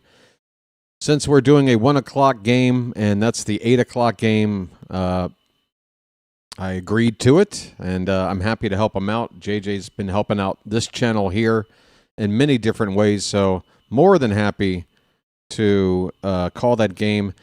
And folks, don't worry, I'm not a Philly fan. I'm not suddenly abandoning the Orioles. It's nothing like that. I would like you guys to come over, though, and join me for that night game. If you want to have a little different experience, I'm going to try to call it, you know, like a neutral broadcaster. I'm going to, you know, be on the side of the Phillies because it is JJ's Phillies channel, among other teams in sports. But, yeah, just something to keep note of. My buddy Rising Rhino is right now apparently calling, maybe it's the UFL, week 4 of the UFL. This guy covers every football league known to man. The Louisville Kings against the Houston Gamblers. They're now calling sports teams gamblers. It's gotten that, we're at that point now. Wow. Yeah, no conflict of interest here. It's in the name now. The Houston Gamblers? How about the Pittsburgh Prop Betters? Are you serious? Okay. All right, well, I'll be taking you to the Gamblers. I guess you got to know when to hold them and know when to fold them or something. Good grief. What happened, America? We used to have betting, remember? It was Atlantic City and Vegas. And those that really wanted to bet found a way to do it. It wasn't like it was impossible to do. But now that it's just an easy-to-access app on your phone, now it's everywhere. Now even the teams are called gamblers.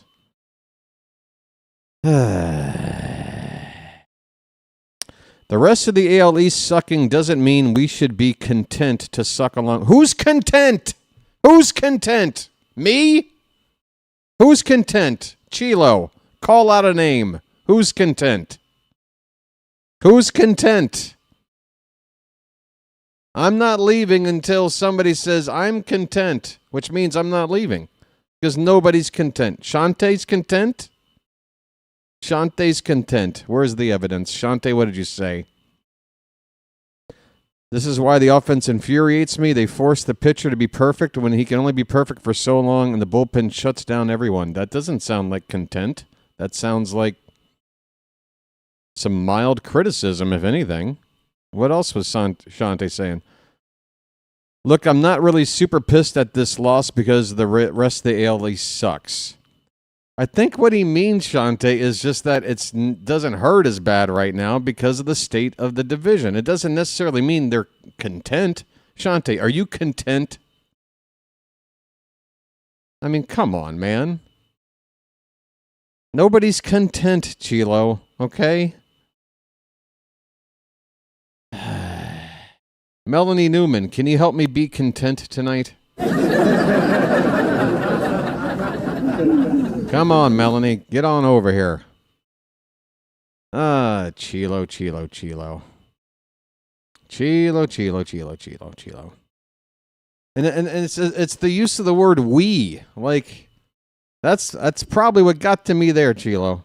Man, this language thing, I know it sounds nitpicky. But when you say stuff like we with a comment like that, like you're lumping us all together as just going, oh, well, everything's fine. Chilo.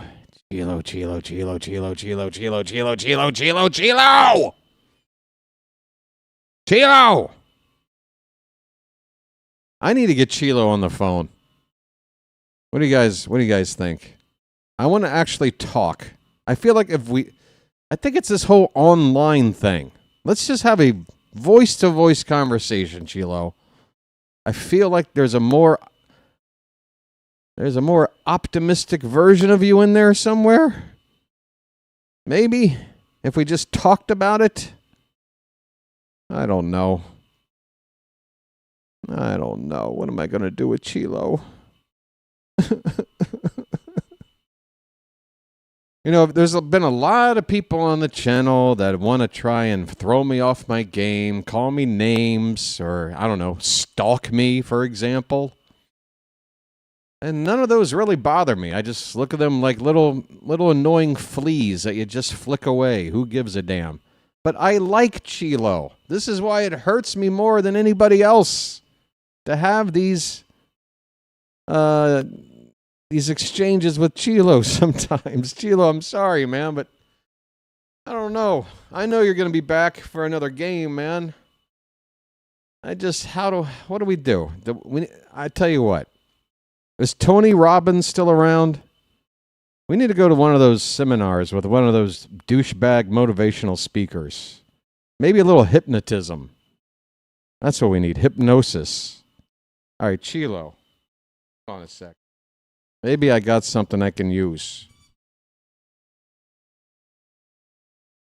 This is just like a, what do you call it? Like a splitter for USB to HDMI or something. I'm just using this, Chilo.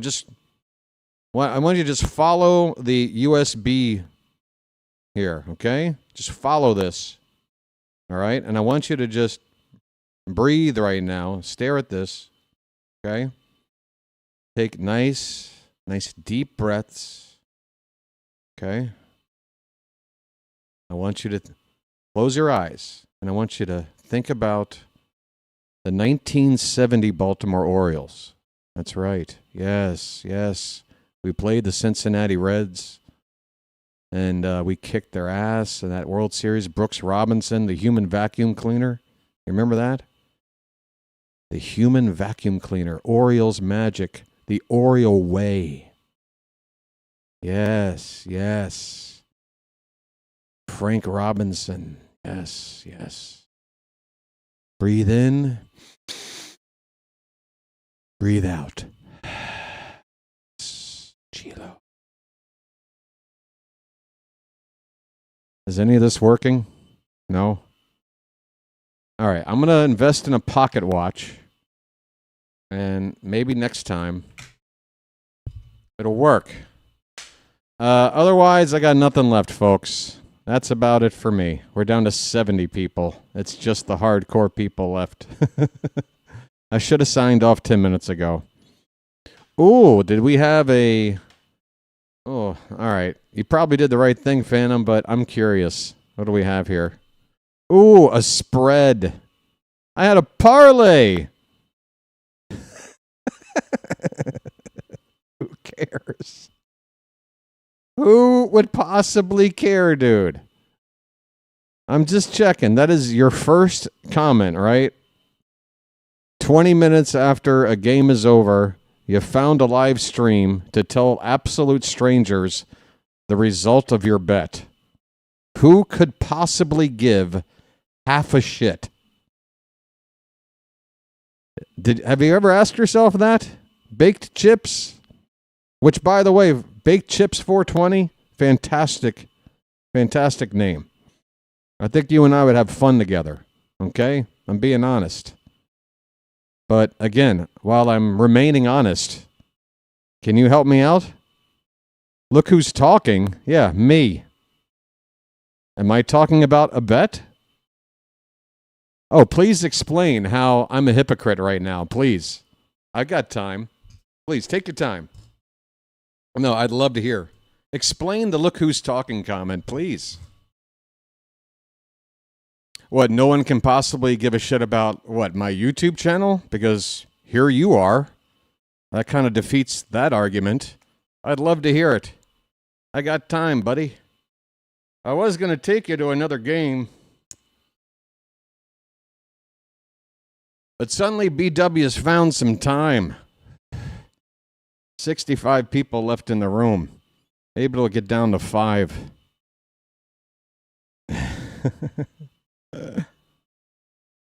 Do. I'm loving it.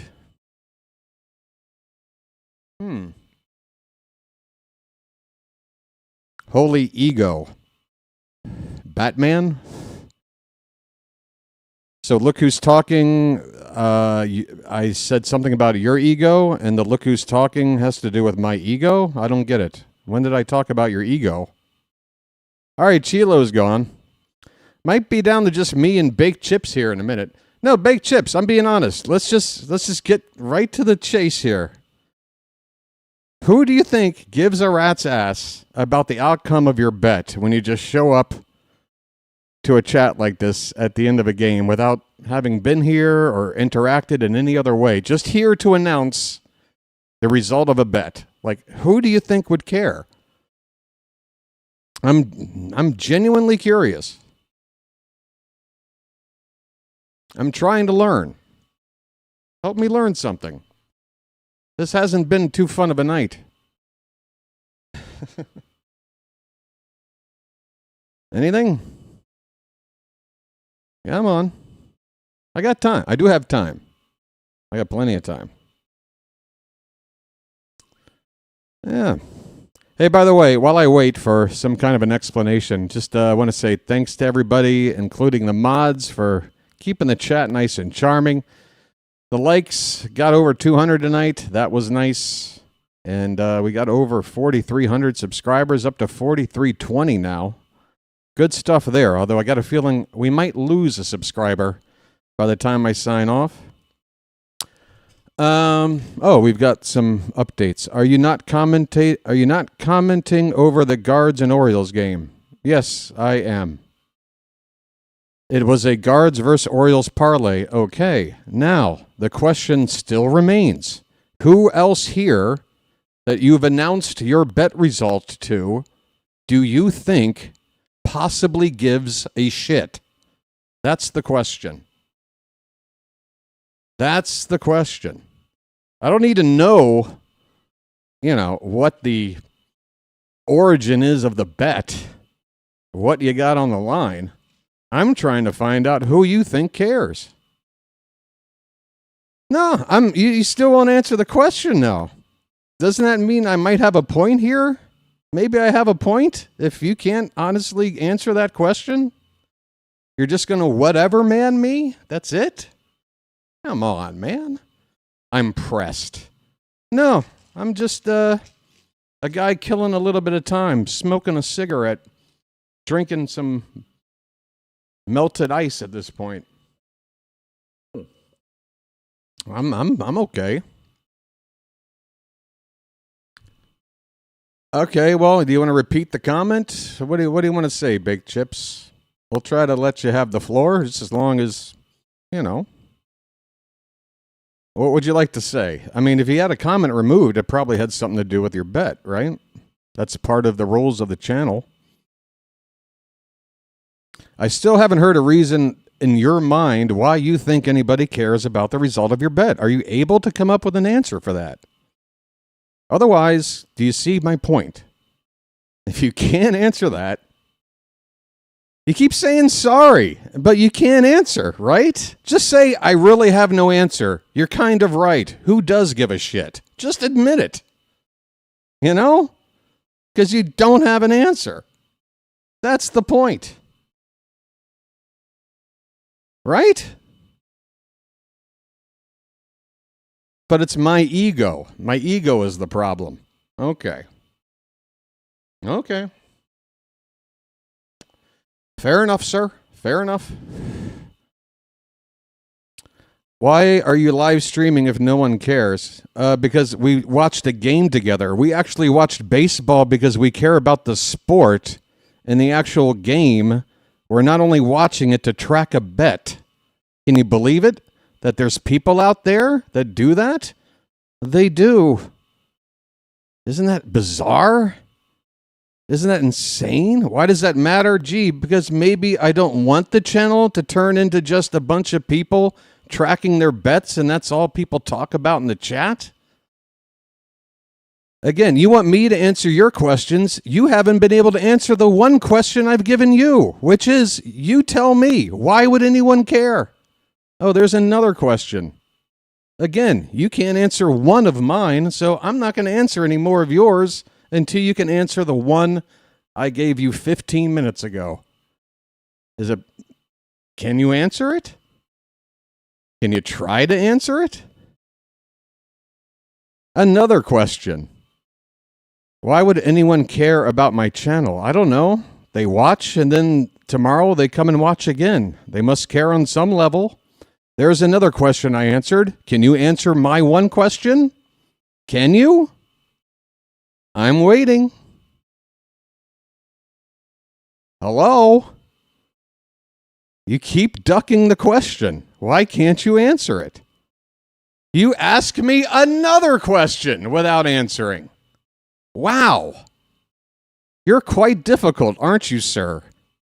Are you sure you're stoned? This does not seem like the attitude of a person that gets high and eats potato chips. This seems like a guy that, you know, gets upset when somebody calls them out, can't get a question answered.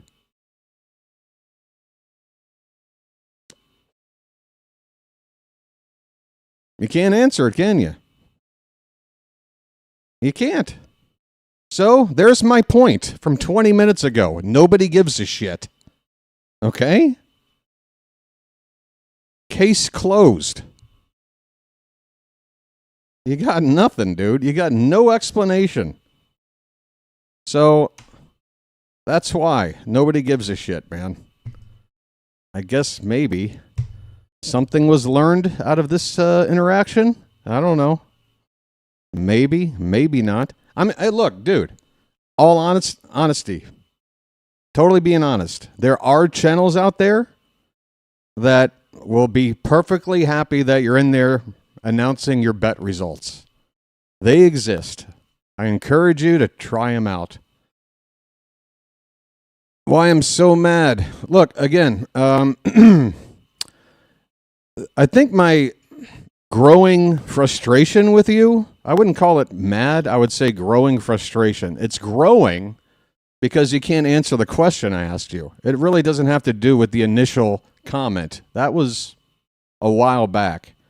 Once it got to the stage of asking you why you think anybody cares and your refusal to answer it, just peppering me with questions instead, that's probably where I started to get more frustrated.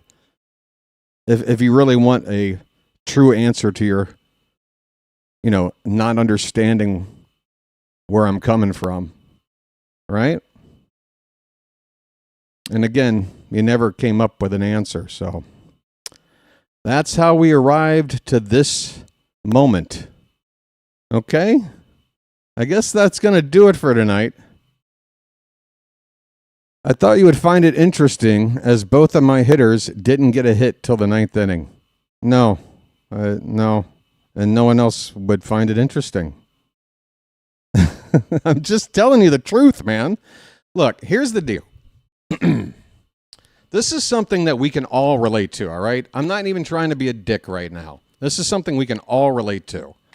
Have you ever had a bizarre dream and you wake up and you just can't believe just how batshit crazy of a dream you just had, and you want to tell somebody about it? You're like, oh my God, wait till so-and-so hears this.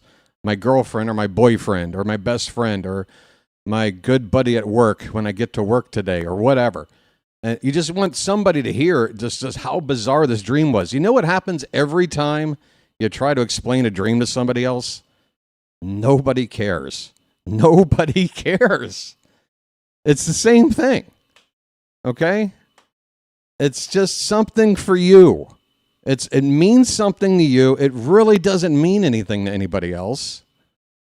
And that's the best analogy I can give you, man, without being a dick. Like, just have some self-awareness that, while it may mean a lot to you, nobody else gives a shit. That's the case. That's the case that they gave me. But, hey, I'm glad we had this discussion. You cared so much that you spent 10 minutes ranting how my comment doesn't matter. LOL. Oh, yeah, you're back in control, buddy. LOL. You know what's funny? Your inability to answer that question, because you never could. You're not going to turn the tables, pal. I'm sorry. And I'm sure you're not going to be returning, because what point would there be in hanging out if you can't talk about your bet, right? You're just here now to save face, right? Like, that's really the only point in being here.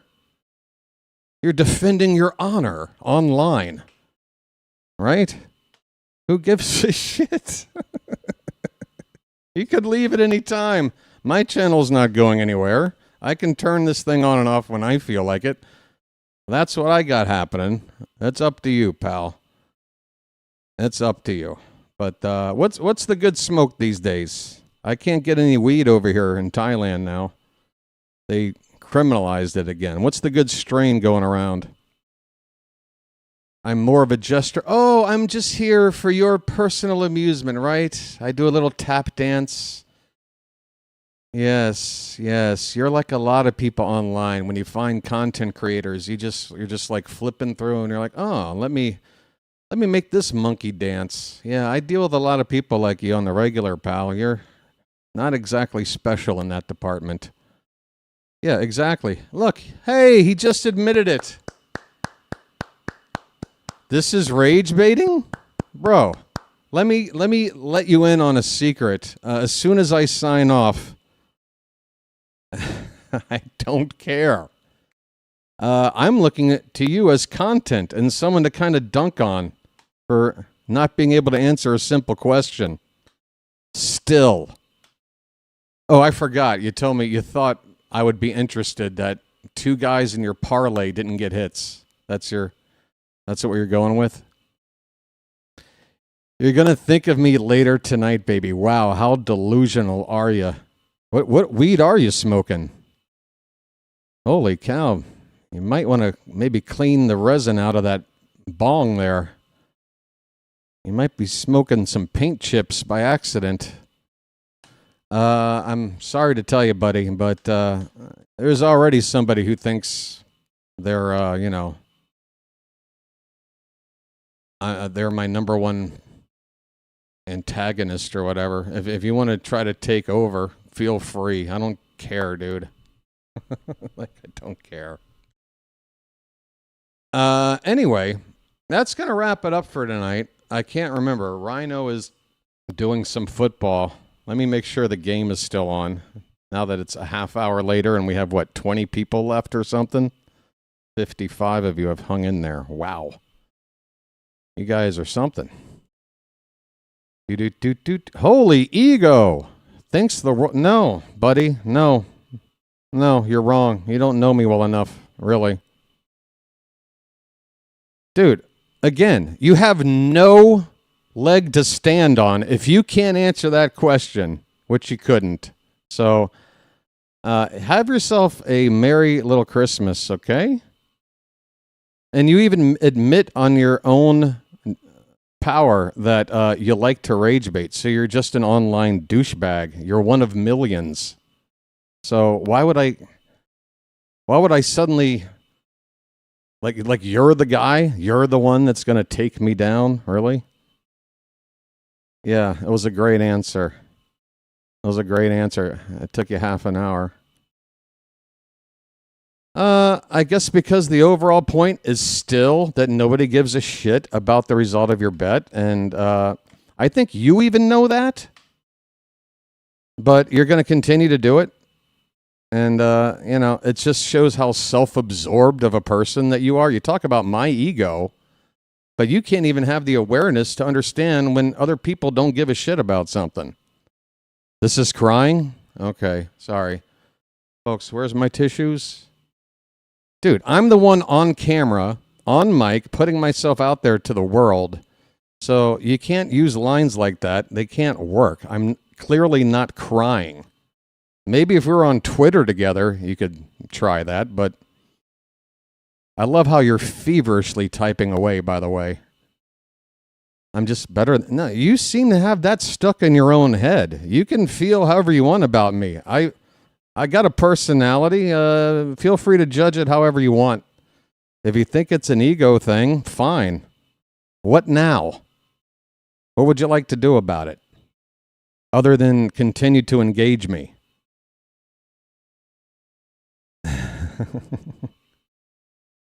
What's left, dude? I'm just better than everyone. Yeah, right. That's me. That's my reputation. Okay. Looks like we're running out of gas. Folks, care to join me tomorrow for more baseball? That's right. We do play-by-play here on the channel. Can you believe it? It's not a 3-hour stream every day of dunking on somebody who loves talking about their bets. We actually watch baseball together and have fun. It's kind of fun. We're going to try to do it tomorrow.